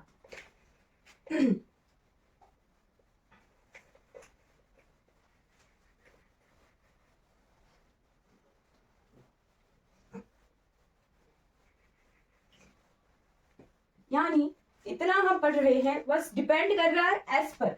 एस की वैल्यू अगर 0 है तो नॉन अलाउड प्लेन होंगे, और एस की वैल्यू अगर नॉन 0 है या कुछ भी हो सकती है, पॉइंट्स में भी हो सकती है, 1 भी हो सकती है, 2 भी, 3 भी, 4 भी, वट तो हमारे प्लेन जो है अलाउड होंगे एच के एल पुट करके जब एस की वैल्यू नॉन 0 आएगी तो हमारे अलाउड प्लेन्स होते हैं। अब एस के लिए क्या फॉर्मूला है, S is equal to summation J is equal to 1 to n, J is equal to 1 to n, e की power 2 pi iota into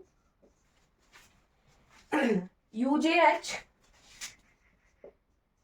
VJK और WJL। देखा, दिख गया, HKL हमें दिख रहा है ना, तो HKL की वैल्यूज अलाउड होंगी तब जब S जो है नॉन 0 आएगा, राइट। अब हम देखेंगे सिंपल क्यूबिक BCC FCC के लिए कि कौन से प्लेन अलाउड होते हैं और कौन से प्लेन नॉन अलाउड होते हैं। अलाउड के लिए S की वैल्यू कोई आनी चाहिए, नॉन 0 होना चाहिए, तभी वो अलाउड प्लेन होते हैं, राइट। आपको रिजल्ट दिखाऊंगी। क्वेश्चन पता कैसे आते हैं, मान लो क्रिस्टल का नाम दिया जाएगा, जैसे मान लो दे दिया NaCl, और NaCl दिया गया और पूछा जाएगा आपको जो है इंटरप्लेनर डिस्टेंस निकालना है NaCl के अलाउड प्लेन्स के लिए। क्या क्वेश्चन होगा, और छोटे से क्वेश्चन होते हैं, उनके सॉल्यूशन भी बिल्कुल छोटे होते हैं, तभी मैं बता रही हूँ क्योंकि रिजल्ट जल्दी निकल जाते हैं ऐसे वाले क्वेश्चन के, राइट। मान लो आपको क्वेश्चन में दिया है कि मोनोक्रोमेटिक एक्सरे जो है हम फॉल करवा रहे हैं NaCl के लिए, और NaCl के अलाउड प्लेन्स के लिए इंटरप्लेनर डिस्टेंस आपने निकाल के देना है या फिर ब्रैग्स एंगल निकाल के देना है। तो उसके लिए हमें अलाउड प्लेन्स भी पता होने चाहिए, साथ में NaCl का यूनिट सेल किस तरह का होता है वो भी हमें पता होना चाहिए, तभी हम जो है उस क्वेश्चन को सॉल्व कर पाएंगे, राइट। तो हमें इसके लिए पहले अलाउड और नॉन अलाउड प्लेन्स पता होने चाहिए। ये फॉर्मूला आपने नोट कर लेना है। अब मैं बताऊंगी अलाउड प्लेन्स कौन कौन से होते हैं, किन किन स्ट्रक्चर्स के, राइट। तो सबसे पहले मैं सिंपल क्यूबिक स्ट्रक्चर बता देती हूँ। सिंपल क्यूबिक स्ट्रक्चर, तो सिंपल क्यूबिक स्ट्रक्चर में क्या होता है, हर एक कॉर्नर पर एटम प्रेजेंट होता है, राइट। यानी एक ही एटम होता है हर एक कॉर्नर पर। अगर मैंने क्या किया, उन 1/8 पार्ट ऑफ एटम्स को इकट्ठा कर लिया, एक एटम बना दिया और उस एक एटम को ओरिजिन पर प्लेस कर दिया। क्या किया, 1/8 एटम को इकट्ठा करके एक एटम बनाया और उसको जो है ओरिजिन पर प्लेस कर दिया। यानी क्या रखना है, सिंपल क्यूबिक स्ट्रक्चर का जो एक एटम है वो डिस्ट्रीब्यूटेड नहीं है 8 कॉर्नर में, उसको एक एटम को अज्यूम कर लिया मैंने कि उस एक एटम को इकट्ठा करके मैंने एक जगह ओरिजिन पर रख दिया है। यानी सिंपल क्यूबिक स्ट्रक्चर का जो एटम है उसको उसके जो कोऑर्डिनेट हैं, पोजीशन कोऑर्डिनेट हैं, उनको मैं अज्यूम कर रही हूँ ओरिजिन पर। अगर मैं उनको अज्यूम कर रही हूँ ओरिजिन पर तो ये जो UJ, VJ और WJ है ये पोजीशन कोऑर्डिनेट्स ही हैं, राइट। UJ, VJ और WJ ये पोजीशन कोऑर्डिनेट हैं, इनकी पोजीशन आ गई 0 0 0, क्योंकि मैं सिंपल क्यूबिक स्ट्रक्चर के एटम को ओरिजिन पर कंसीडर कर रही हूँ। अब हमने HKL की वैल्यू पुट करके, जो भी क्वेश्चन में अगर दी हुई है तो वो पुट करनी है यहाँ, राइट। तो वो हम डिपेंड करेगा कि 1 0 0 ले रहे हैं, है ना, कोई भी 1 0 0 ले रहे हैं, 0 0 1 ले रहे हैं, 0 1 0 ले रहे हैं, या फिर 1 1 1 ले रहे हैं। जब भी हम कोई भी वैल्यू HKL की यहाँ पुट करेंगे और ओरिजिन पे, तो हमेशा S की वैल्यू जो है नॉन 0 आएगी, राइट। ऑलवेज लिखते चलेगा, always S is equal to non 0। अगर S इज इक्वल टू ये फॉर्मूला ध्यान रखना है, अगर हमेशा S नॉन जीरो होगा तो क्या मतलब है उसका कि सिंपल क्यूबिक स्ट्रक्चर के जो स्ट्रक्चर है वो प्लेन्स के इंडिपेंडेंट है, यानी वो प्लेन्स पर डिपेंड नहीं करता है, right, independent of HKL, do not depend on any plane.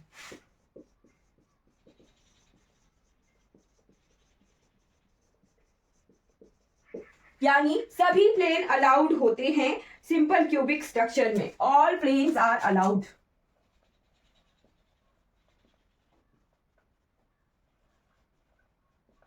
Right, अब मैं आपको नहीं बताऊंगी HKL की वैल्यू या फिर UJ VJ की वैल्यू, राइट, हाफ BCC में हाफ पर रखेंगे, FCC में भी हाफ डिस्टेंस पर रखेंगे, है ना, यानी एक उसमें क्या हो जाएगा, एक तो कॉर्नर कॉर्नर पर एटम होते हैं तो उसके लिए एक एटम के लिए ओरिजिन तो ओरिजिन पर कंसीडर करेंगे, यानी UJ VJ की वैल्यू WJ की वैल्यू 0 0 होगी। फिर BCC में एक एटम हमारे बॉडी सेंटर पर है तो हाफ डिस्टेंस पर प्रेजेंट है तो हाफ हाफ हाफ कंसीडर करेंगे एक पोजीशन कोऑर्डिनेट। वैसे ही FCC में भी हमें करना है, FCC में हमारे पास 3-4 तरह के कोऑर्डिनेट्स हो जाते हैं तो सबके लिए S की वैल्यू निकालो, फिर निकालो कि किसके लिए S 0 आ रहा है और किसके लिए नॉन जीरो आ रहा है वो चीज। ओके, तो मैं आपको डायरेक्ट रिजल्ट अब लिखवाऊंगी कि कौन से प्लेन अलाउड होते हैं किस स्ट्रक्चर के और कौन से नहीं होते हैं, और क्वेश्चन डायरेक्ट सॉल्व करना है। ऑल प्लेन्स अलाउड, राइट, यानी HKL के लिए इंडिपेंडेंट है, क्या चीज, HKL के लिए ये इंडिपेंडेंट है। अब आते हैं BCC स्ट्रक्चर में, राइट, BCC, और ये इंपॉर्टेंट है, ध्यान रखिएगा। BCC में अगर हम लेते हैं HKL का सम, यानी सम ऑफ HKL, जैसे मान लो अगर ये 0 1 1 है, सम क्या आ गया, 2 आ गया, या फिर 1 1 1 प्लेन है, या फिर 0 0 1 प्लेन है, या 0 0 1 नहीं 0 1 0 प्लेन है, तो इसका सम 1 आ रहा है, 3 आ रहा है, 2 आ रहा है, राइट, या फिर देखिए 2 0 0 प्लेन है, सम 2 आ रहा है, राइट, अलग अलग का सम हो सकता है ना। BCC स्ट्रक्चर में क्या है, अगर H plus K plus L, H plus K plus L दो तरह की वैल्यू आ सकती है ना, एक ऑड आ सकती है एक इवन आ सकती है। अगर H plus K plus L even है तो प्लेन्स हमारे अलाउड होंगे, और अगर H plus K plus L odd है तो S की वैल्यू 0 आएगी और प्लेन हमारे नॉन अलाउड होंगे, राइट, क्लियर हो गया। यहां S ऑलवेज नॉन जीरो आ रहा है, S नॉन जीरो है और S यहाँ पे 0 आ गया, तभी नॉन अलाउड प्लेन आगे भी। HKL अगर सम इनका ऑड है तो नॉन अलाउड प्लेन है, और HKL सम इनका इवन है तो अलाउड प्लेन है। अब आते हैं FCC स्ट्रक्चर पर।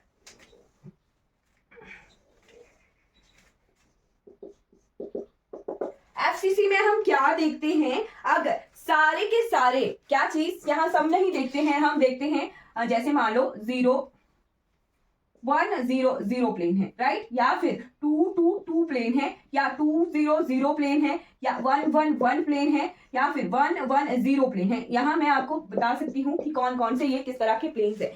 अगर if all HKL are even या फिर ऑड, राइट, अगर सभी HKL क्या है, इवन है, या सभी ऑड है, तो हमारा जो प्लेन्स है वो अलाउड है, राइट।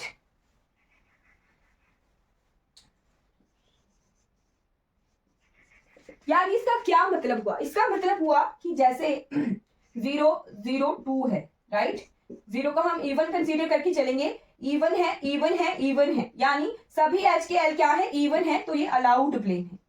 2 0 0 भी हो सकता है, 0 2 0 भी हो सकता है, राइट। अगर मान लो प्लेन क्या है, 1 1 1 है, राइट, 3 1 1 है, राइट, 3 3 1 है, या फिर 3 3 3 है, 3 5 3 है, 3 5 1 है, कोई भी हो सकता है ना HKL की वैल्यू।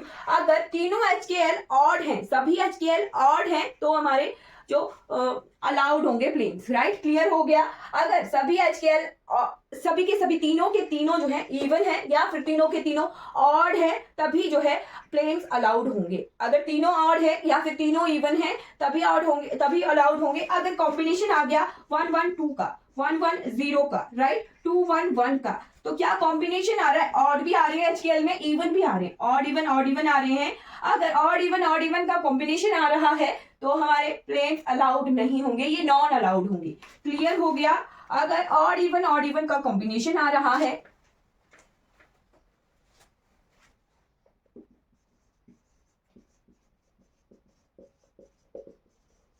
तो ये नॉन अलाउड होंगे।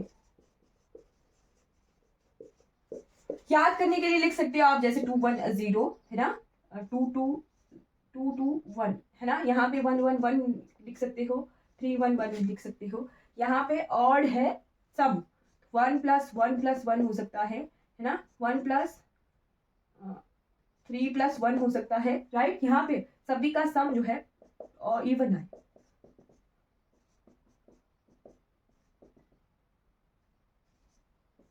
राइट। ऐसे याद करने के लिए लिख लेना।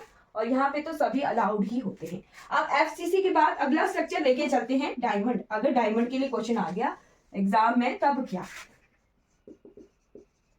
तो डायमंड में क्या होता है, डायमंड में हमें पता है कि FCC स्ट्रक्चर होता है। पहले हम FCC लेके चलते हैं, फिर उसके बाद सेकंड आता है कि हमें बॉडी डायगोनल पर एटम प्लेस करने होते हैं।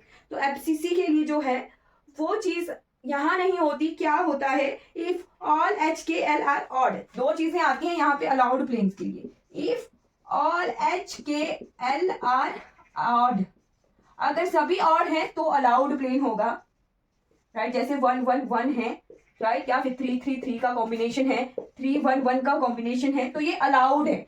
सभी HKL अगर ऑड है तो वो प्लेन अलाउड होगा। अगर HKL में कॉम्बिनेशन है और इवन का है ना, इवन है आ रहे, तो वो जो इवन आ रहे हैं, अगर सभी इवन है तब भी अलाउड है, सभी इवन है तब भी अलाउड है। बट क्या, अगर सभी इवन है बट उनका जो सम है वो डिविजिबल होना चाहिए 4 से, राइट। अगर सभी इवन है और उनका जो सम है H + K + L, वो जो सम है, सम इज डिविजिबल बाय 4, तभी वो अलाउड होंगे। और इवन ऑड का कॉम्बिनेशन है तो वो नॉन अलाउड होंगे।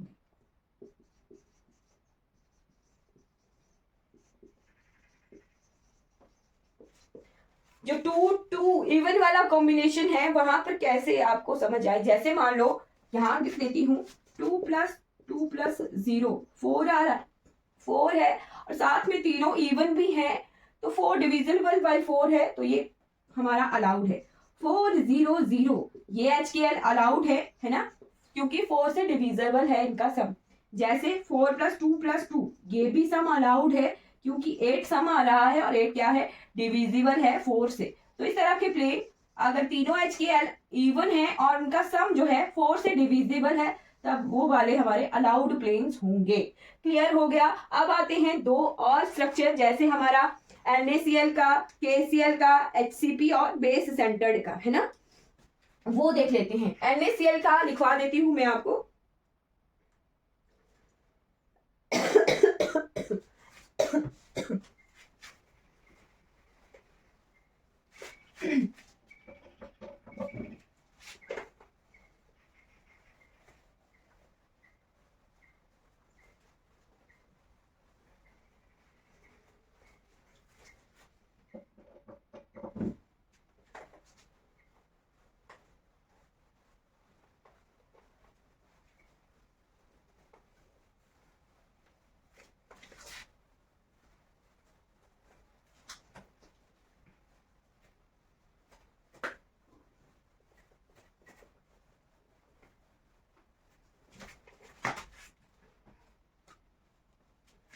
NaCl, तो NaCl के लिए हम जो है same as it is FCC का FCC की वैल्यूज ले लेते हैं, राइट। Same as it is FCC की ले लेते हैं वैल्यूज, यानी अगर इफ ऑल आर इवन तब भी allowed, if all are odd तब भी अलाउड, और अगर इवन और ऑड का कॉम्बिनेशन है तो प्लेन्स हमारे नॉन अलाउड होंगे, यानी एस की वैल्यू 0 आ जाएगी और प्लेन्स हमारे नॉन अलाउड हो जाएंगे। केसीएल के लिए भी सेम हम एफसीसी का जो है वैल्यूज ले लेते हैं अलाउड और नॉन अलाउड के लिए, राइट। केसीएल में हम वैल्यूज ले लेते, नो सॉरी, यानी केसीएल का जो यूनिट सेल है वो डिफर कर जाता है एनएसीएल से, राइट। क्यों डिफर कर जाता है? वो डिफर कर जाता है ड्यू टू हमारे एनए और के साइज के वजह से, राइट। स्ट्रक्चर टाइप तो सेम होता है बट अलाउड और नॉन अलाउड प्लेन्स हमारे डिफर कर जाते हैं। स्ट्रक्चर टाइप तो हमारा सेम रहता है केसीएल और एनएसीएल का, ड्यू टू क्यों? हमारी बैलेंसी की वजह से, राइट। हमारे पास पॉजिटिव वैलेंसी होती है ना, एन ए पॉजिटिव के पॉजिटिव, राइट। उसकी वैलेंसी की वजह से स्ट्रक्चर पर टाइप तो सेम होता है बट साइज में डिफरेंस है एन ए और के। तो अलाउड प्लेन्स और नॉन अलाउड प्लेन्स हमारे डिफरेंट होते हैं एनएसीएल और केसीएल में। आपको क्वेश्चन दिखाऊंगी, क्वेश्चन कैसे कंफ्यूज करता है हमें एनएसीएल और केसीएल में, राइट। क्वेश्चन कैसे हमें कंफ्यूज करता है, हमें ध्यान रखना है एनएसीएल के अलाउड और नॉन अलाउड प्लेन डिफरेंट होते हैं और केसीएल के अलाउड और नॉन अलाउड प्लेन्स हमारे डिफरेंट होते हैं। केसीएल के लिए अलाउड प्लेन्स कौन कौन से होते हैं वो लिखिए। केसीएल के लिए होते हैं 2 टाइम्स, लिखना क्या है आपने केसीएल में, वो स्टार लगा के लिखिएगा कि एग्जैक्टली सेम स्ट्रक्चर होता है,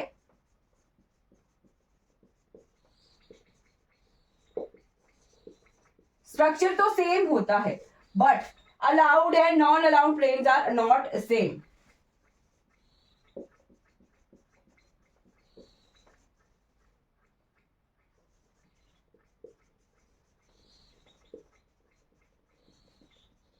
due to different sizes of N and K, right. Clear हो गया। इसके जो अलाउड प्लेन्स होते हैं वो होते हैं 2 टाइम्स सिंपल क्यूबिक,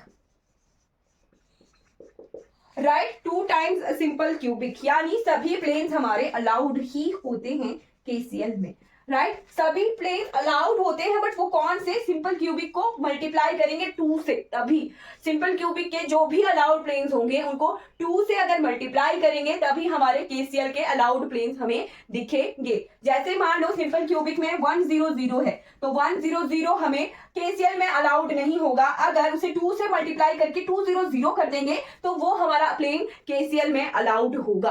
क्लियर हो गया। एनएसीएल और केसीएल में स्ट्रक्चर टाइप बिल्कुल सेम होता है but allowed and non allowed planes हमारे वेरी करते हैं। अब आते हैं क्वेश्चंस की तरफ और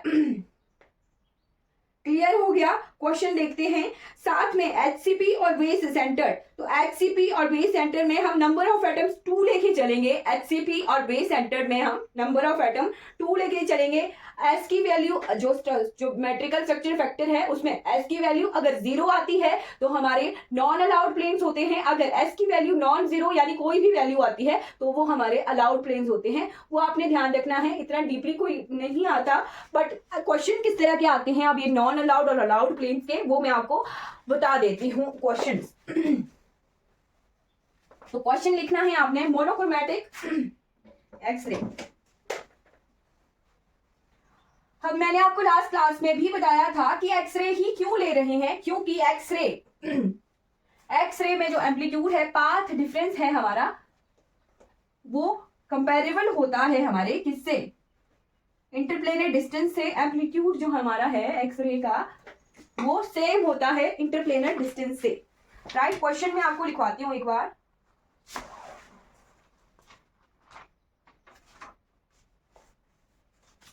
एक सेकेंड रुकिएगा, क्वेश्चन लिखवाऊंगी मैं।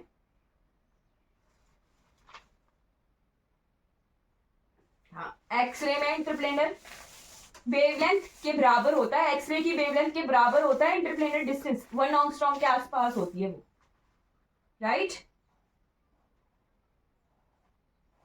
हाँ, क्वेश्चन लिखिए। KCl has the NaCl type structure, right. लिखिएगा KCl has NaCl type structure.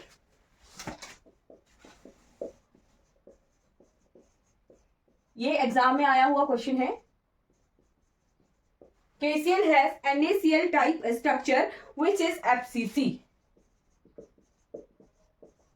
हमें पता है कि NaCl जो है FCC टाइप स्ट्रक्चर शो करता है और उसकी ही अलाउड और नॉन अलाउड प्लेन्स को बताता है.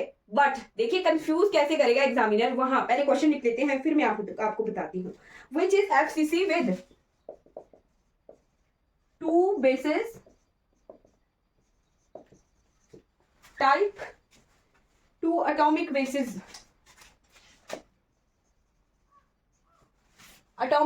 type at 0 0 0, right, and other at 1 by 2 1 by 2 1 by 2, right, 1 by 2 1 by 2 1 by 2. Assume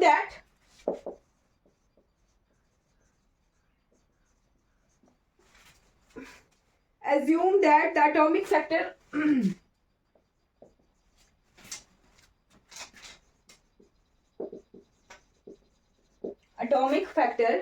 of K positive and Cl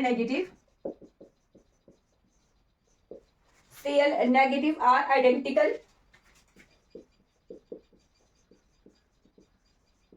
हम बड़ा क्वेश्चन देख के उसे पढ़ते ही नहीं है. पढ़ना है question.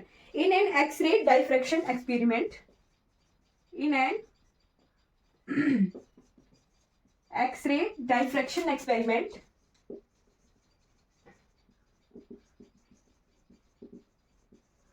X-ray diffracted experiment on KCl, which of the following HK planes are allowed? Of KCl,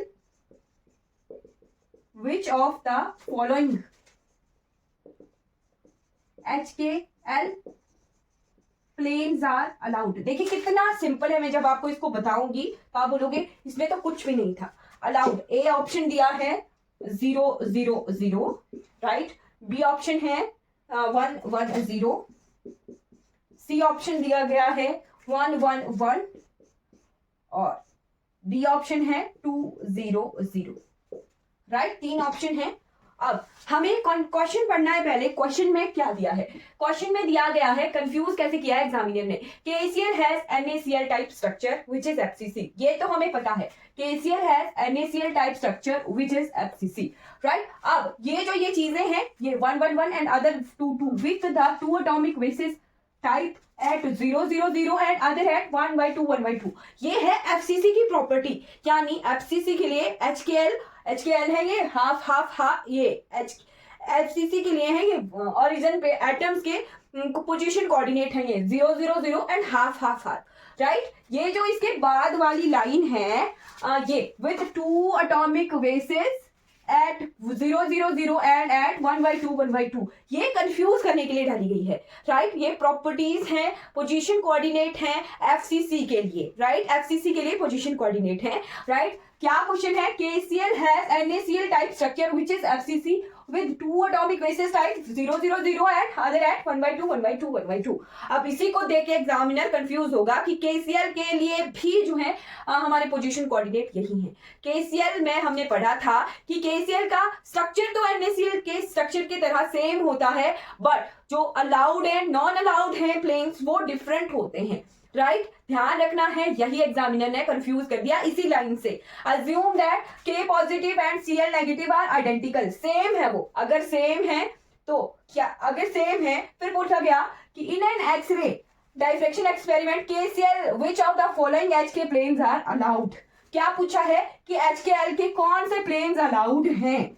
HKl के कौन से प्लेन्स अलाउड हैं ये पूछा गया है. तो ये लाइन हमें कंफ्यूज करने के लिए डाली गई है कि FCC के 2 एटॉमिक बेसिस. KCl के लिए हमने पढ़ा था कि KCl में 2 times सिंपल क्यूबिक, यानी जो भी HKl की वैल्यू सिंपल क्यूबिक की है अगर उसको T2 से मल्टीप्लाई कर देंगे वो प्लेन्स हमारे अलाउड होंगे. इतनी सी बात है. ये याद है तो क्वेश्चन सॉल्व, राइट. ये जो लाइन है इतनी बड़ा क्वेश्चन बना के दिया है, ये कंफ्यूज करने के लिए दिया हुआ है. सारा का सारा पढ़ना है. KCl के लिए पूछे गए हैं अलाउड प्लेन्स. तो ऑप्शन देखने हैं 0 0 0 है, ऑल इवन है, 1 1 0 है, 1 1 1 है, 2 0 0 है. अब 2 times सिंपल क्यूबिक के लिए ये भी अलाउड है, ये भी अलाउड है, ये भी अलाउड है, ये भी अलाउड है, सारे के सारे अलाउड हैं। बट केसीएल के लिए क्या, 2 टाइम्स सिंपल क्यूबिक, 2 से मल्टीप्लाई करेंगे तभी वही वाला प्लेन हमारा अलाउड होगा। तो 200 क्या 1000 में 2 से मल्टीप्लाई किया हुआ नजर आता है? नहीं। 100 में भी नहीं, 111 में भी नहीं। बट ये जो डी ऑप्शन है, ये जो डी ऑप्शन है यहाँ है 200, 2 टाइम्स 100 दिख रहा है हमें, 2 टाइम्स सिंपल क्यूबिक दिख रहा है, बिल्कुल सही। तो ये जो 200 वाला है यही हमारा अलाउड प्लेन है और यही इस क्वेश्चन का आंसर है। देखिए इस तरह के बिल्कुल शॉर्ट क्वेश्चन आते हैं हमें कंफ्यूज करने के लिए, राइट। अलाउड प्लेन्स और नॉन अलाउड प्लेन्स के किस तरह के क्वेश्चन आते हैं वो मैंने आपको बता दिया। एक और क्वेश्चन हम डिस्कस करेंगे, इंटरप्लेनर डिस्टेंस हमने देखा है ना, राइट।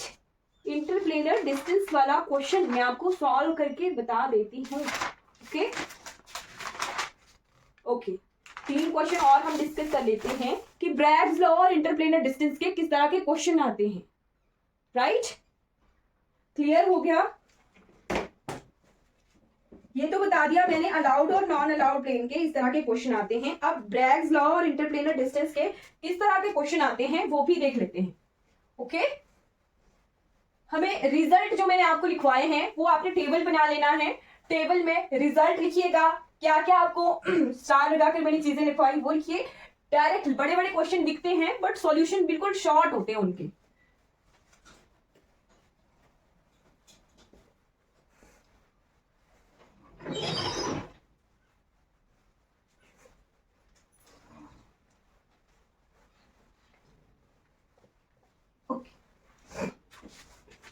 तो ब्रैग्स लॉ का क्या फॉर्मूला है, 2d sine of theta is equal to n lambda. Okay interplanar distance DH/L का क्या फॉर्मूला है, 1/√of h² k² b² plus l² c²। अगर सिंपल क्यूबिक है वहां पर ABC बराबर होते हैं, सिंपल क्यूबिक BCC FCC में ABC बराबर होते हैं।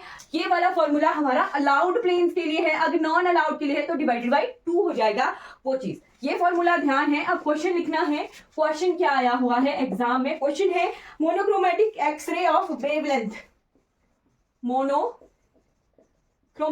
X ray of wavelength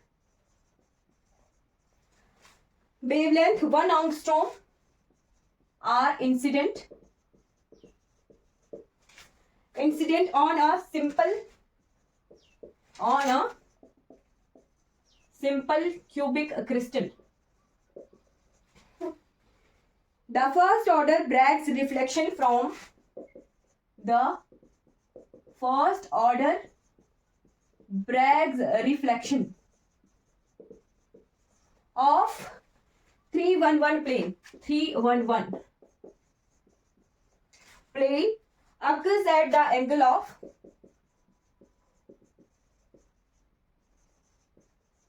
30 degree. Angle of 30 degree from the plane. The lattice parameter of the crystal is, from the plane, the lattice parameter of the crystal is, right। Option दिए गए हैं, A है 1 angstrom,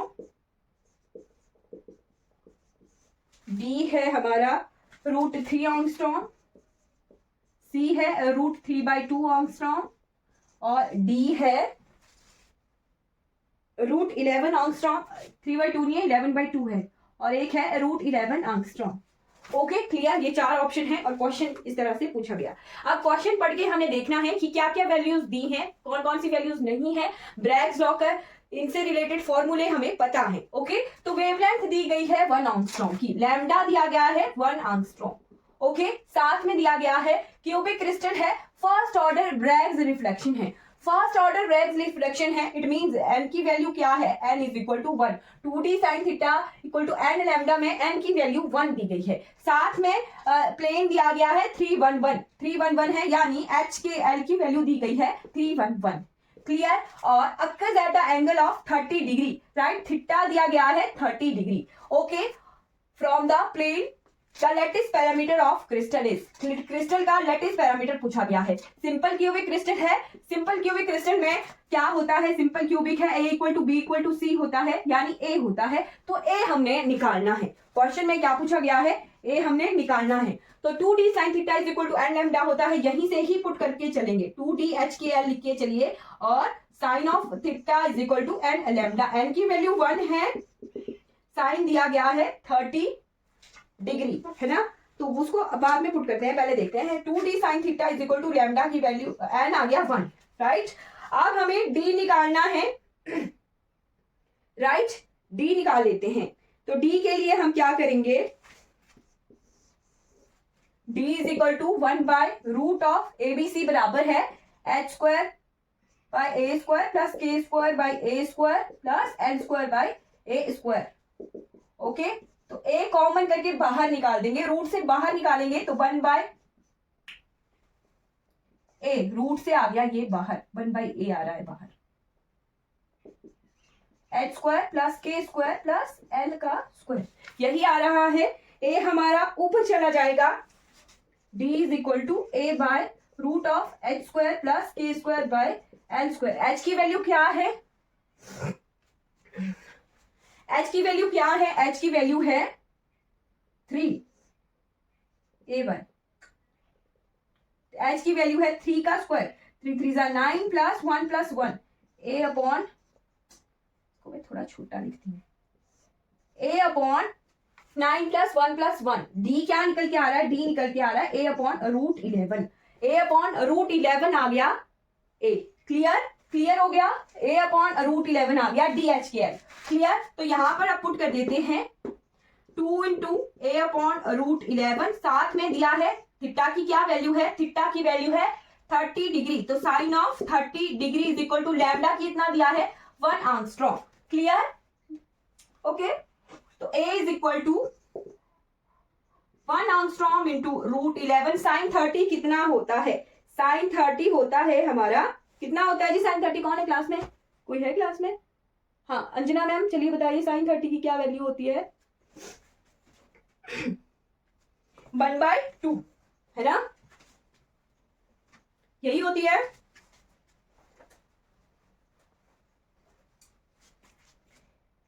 hey is equal to 1/2 है अगर, तो 2 से 2 cancel हो जाएगा, राइट। चलिए ऐसे पुट करती हूं मैं इसे, a is equal to 1 angstrom into root 11 into 1/2 into 2, 2 से 2 cancel, a is equal to root 11 angstrom, clear, निकल के आ गया, a की वैल्यू आ गई रूट 2 एंगस्ट्रॉम, यानी डी ऑप्शन हमारा सही है इस ऑप्शन में। हल्का सा क्वेश्चन है, हमें साइंस वैल्यूज पता होनी चाहिए, एन का पता होना चाहिए, लैम्डा कई बार दिया होगा, इसी ऑप्शन में DHKL हमें निकालना है, कई बार लैटिस पैरामीटर पूछ लेंगे, कई बार डी निकालने के लिए पूछेंगे, कई बार हमें वेवलेंथ निकालने के लिए पूछेंगे, राइट।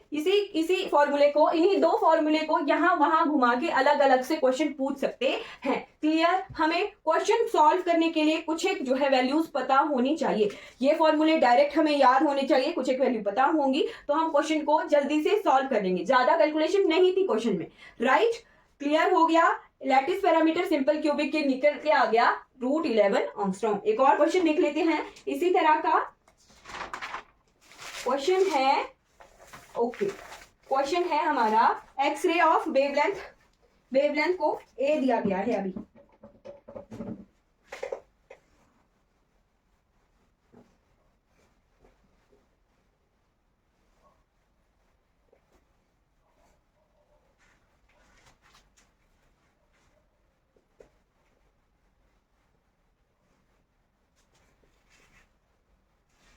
एक सेकंड के लिए,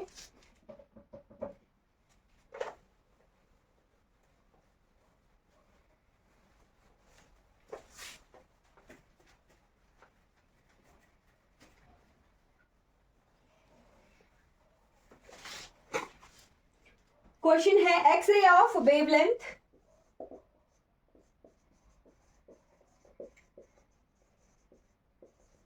lambda is equal to a, क्या दिया गया है, लैम्डा की वैल्यू a दी गई है, is reflected from the plane, plane दिया गया है 111, सिंपल है 111 यानी HKL की वैल्यू दी गई है of a simple cubic lattice.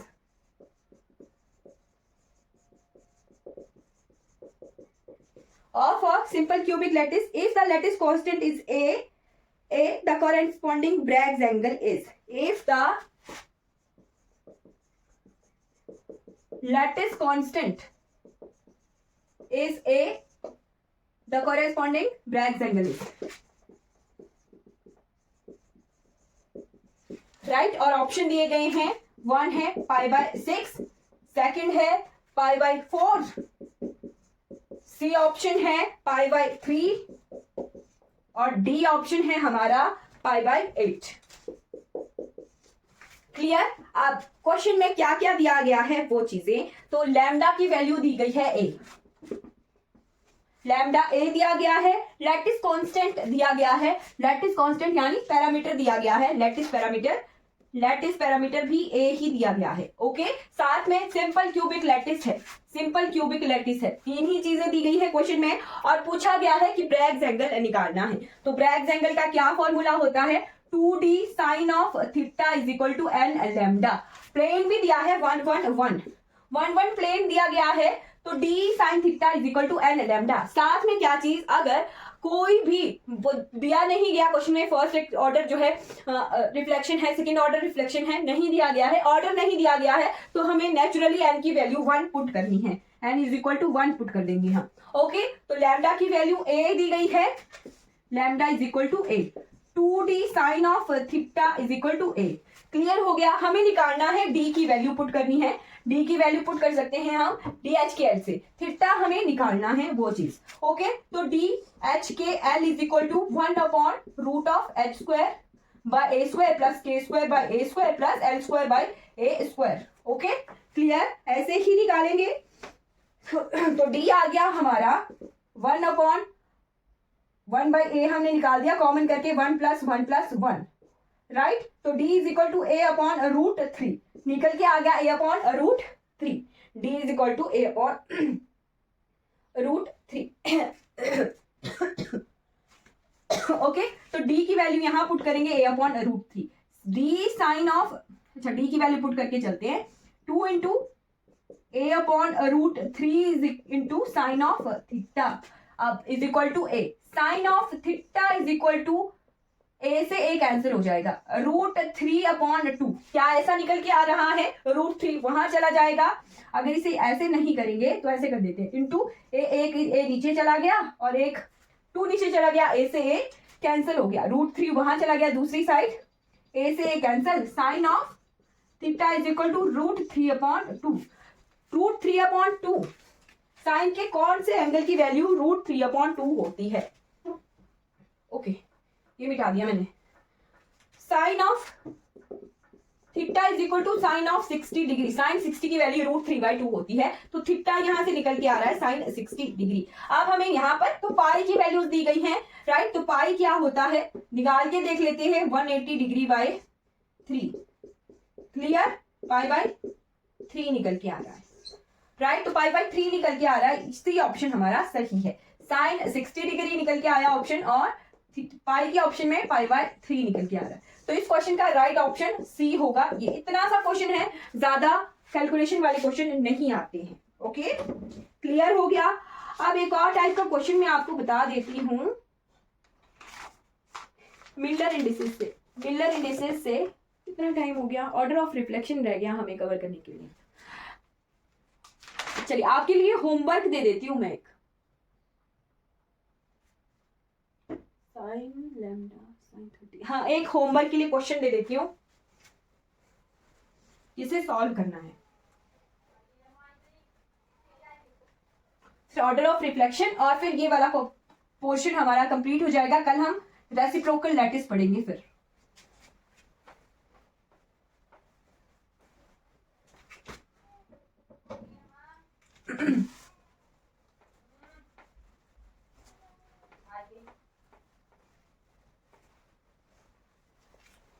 Okay, तो होमवर्क क्वेश्चन है, X-ray incident on a rock salt, X-ray incident on NaCl.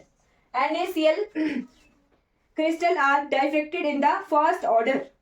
Diffracted in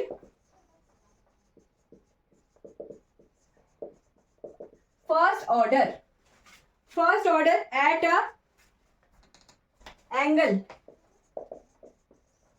of 30 degree. 30 degree angle पर वो जो है चली गई X-ray. If the basis atomic distance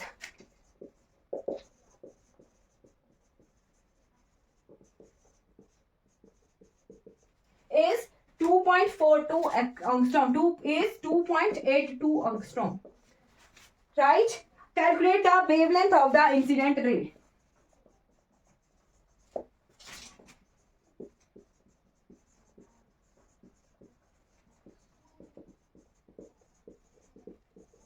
right तीन चार तरह के क्वेश्चन आ सकते हैं. ये ब्रैग्स लॉ का डायरेक्ट क्वेश्चन है. एंगल दिया गया है 30 डिग्री. NaCl का स्ट्रक्चर है फर्स्ट ऑर्डर रिफ्लेक्शन है. n की वैल्यू 1 है, a की वैल्यू 2.82 एंगस्ट्रॉम है. 2d sine of theta is equal to n lambda. Atomic distance दिया है यानी इंटरप्लेनर डिस्टेंस है हमारा ये d. क्लियर हो गया? क्लियर? तो आपने जो है निकालना है ये. क्लियर? बिल्कुल. क्या निकालना है हमें? यहां से वेवलेंथ निकालनी है लैम्डा. तो आपने ये मुझे कल की क्लास में बताना है कि सॉल्व करके क्या आंसर आ रहा है. क्लियर? बिल्कुल. साइन की वैल्यू साइन थीटा में साइन की वैल्यू पुट करनी है 30 डिग्री. तो सॉल्व करके बताइएगा कि क्या आंसर आएगा. राइट? वेवलेंथ का. अब मैं आपको ऑर्डर ऑफ रिफ्लेक्शन बता देती हूं. ऑर्डर ऑफ रिफ्लेक्शन कैसे निकालते हैं. ऑर्डर ऑफ रिफ्लेक्शन में प्लेन्स आपको बताती हूँ. डायरेक्ट ऑर्डर ऑफ रिफ्लेक्शन कि कौन कौन से प्लेन से हमें डायरेक्ट ऑर्डर ऑफ रिफ्लेक्शन हमें दिखेगी. Right? Order of reflection.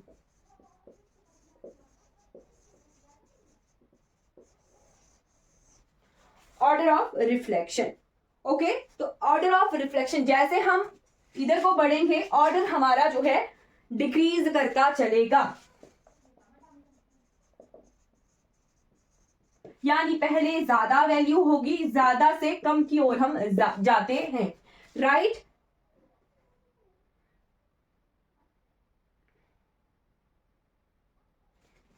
Decreasing order of denominator कम होता चलेगा. ओके. चलिए ये चीज आपने अगर नहीं भी देखनी है, ये कंफ्यूज कर सकती है आपको. डायरेक्ट ऑर्डर ऑफ रिफ्लेक्शन में बताती हूं कि कौन सा प्लेन किस वाले स्ट्रक्चर के लिए फर्स्ट ऑर्डर रिफ्लेक्शन बन के आता है. तो HKl कैसे लिख सकते हैं? 100. राइट? फिर लिख सकते हैं 110. इसके 3 आ जाएंगे. 110 के 3 आ जाएंगे. राइट? फिर लिख सकते हैं 111. तो इनको प्लेसमेंट अलग अलग हो सकती है, बाकी सेम ही प्लेन्स होंगे. हमने पढ़ना है अगर मैग्नीट्यूड सेम होता है HKl में मैग्नीट्यूड सेम होता है पैरेलल प्लेन्स के लिए मिलर इंडिसेस की वैल्यू में मैग्नीट्यूड सेम होता है यानी ये 3 पैरेलल प्लेन्स हैं हमारे. तो मैग्नीट्यूड इनका सेम ही बन के आएगा. 1 इनका 2 बन के आएगा, इनका 3 बन के आएगा. ओके. फिर आता है 200. फर्स्ट ऑर्डर कौन सा आएगा वो दिखा रही हूं मैं आपको डायरेक्ट. 210 211 हो सकता है. राइट? 2 इतना ही देखते हैं. 220 हो सकता है, 221 हो सकता है, 222 हो सकता है, फिर 300 आ जाएगा इस तरह से. ओके. सिंपल क्यूबिक में जो अलाउड नॉन प्ले अलाउड है वो वाला कंसेप्ट यहां चलेगा. सिंपल क्यूबिक में हमारे पास हर एक प्लेन जो है अलाउड होता है. हर एक प्लेन अलाउड होता है. तो ये जो वैल्यू है ये सेम रहेगी सिंपल क्यूबिक के लिए. 110 100 111 200 210. फर्स्ट ऑर्डर के लिए कौन सा प्लेन डायरेक्ट मैं आपको दिखा देती हूँ. ये सारे अलाउड होते हैं तो इसके लिए फर्स्ट ऑर्डर ऑफ रिफ्लेक्शन हमारा इसी प्लेन से हो जाएगा. ये सेकंड होगा, ये थर्ड होगा और सो ऑन. पर देखिए बीसीसी में अलाउड प्लेन कौन कौन से होते थे और नॉन अलाउड कौन से होते थे. सम ऑफ HKl देखते थे ना हम. सम ऑफ HKl अगर इवन है और सम ऑफ HKl प्लस HKl हमारा ऑड है वो देखते थे हम. राइट? तो HKl अगर इवन है तो हमारे अलाउड होते थे. राइट? और ऑड है तो हमारे नॉन अलाउड होते थे. तो यहां से देखिए सम ऑफ HKL 1 + 1 + 0 इवन है 1 + 0 0 0 ऑड है 1 1 1 3 ऑड है 2 0 0 इवन है। तो इसके लिए अलाउड प्लेन कौन कौन से हो जाएंगे वही देखते हैं साथ, राइट। तो 1 1 0 हमारा अलाउड प्लेन होगा क्योंकि सम हमारा इवन आता है, ये हमारा फर्स्ट ऑर्डर ऑफ रिफ्लेक्शन बन के आएगा। HKL plane first order of reflection बन के आएगा, 2 0 0 इसके बाद आएगा, राइट। अलाउड और नॉन अलाउड में डायरेक्ट रिजल्ट हम लिख रहे हैं, टेबल बना के लिख लीजिएगा, राइट। फिर आता है FCC। तो FCC में अगर सभी ऑड हैं तो वो वाला प्लेन अलाउड होता है, और बाकी हम देखते हैं इवन ऑड का combination. All even are allowed और ऑल इवन अलाउड, या फिर ऑल ऑड तब भी अलाउड होता है, राइट। तो यहाँ इवन ऑड का कॉम्बिनेशन है, इवन ऑड का कॉम्बिनेशन यही पहला है जहां पर ऑल ऑड है, तो यही वाला प्लेन हमारा अलाउड होगा। ये हमारा फर्स्ट अलाउड प्लेन है FCC स्ट्रक्चर के लिए, राइट। और फिर उसके बाद 2 0 0 ऑल आर इवन, तो ये हमारा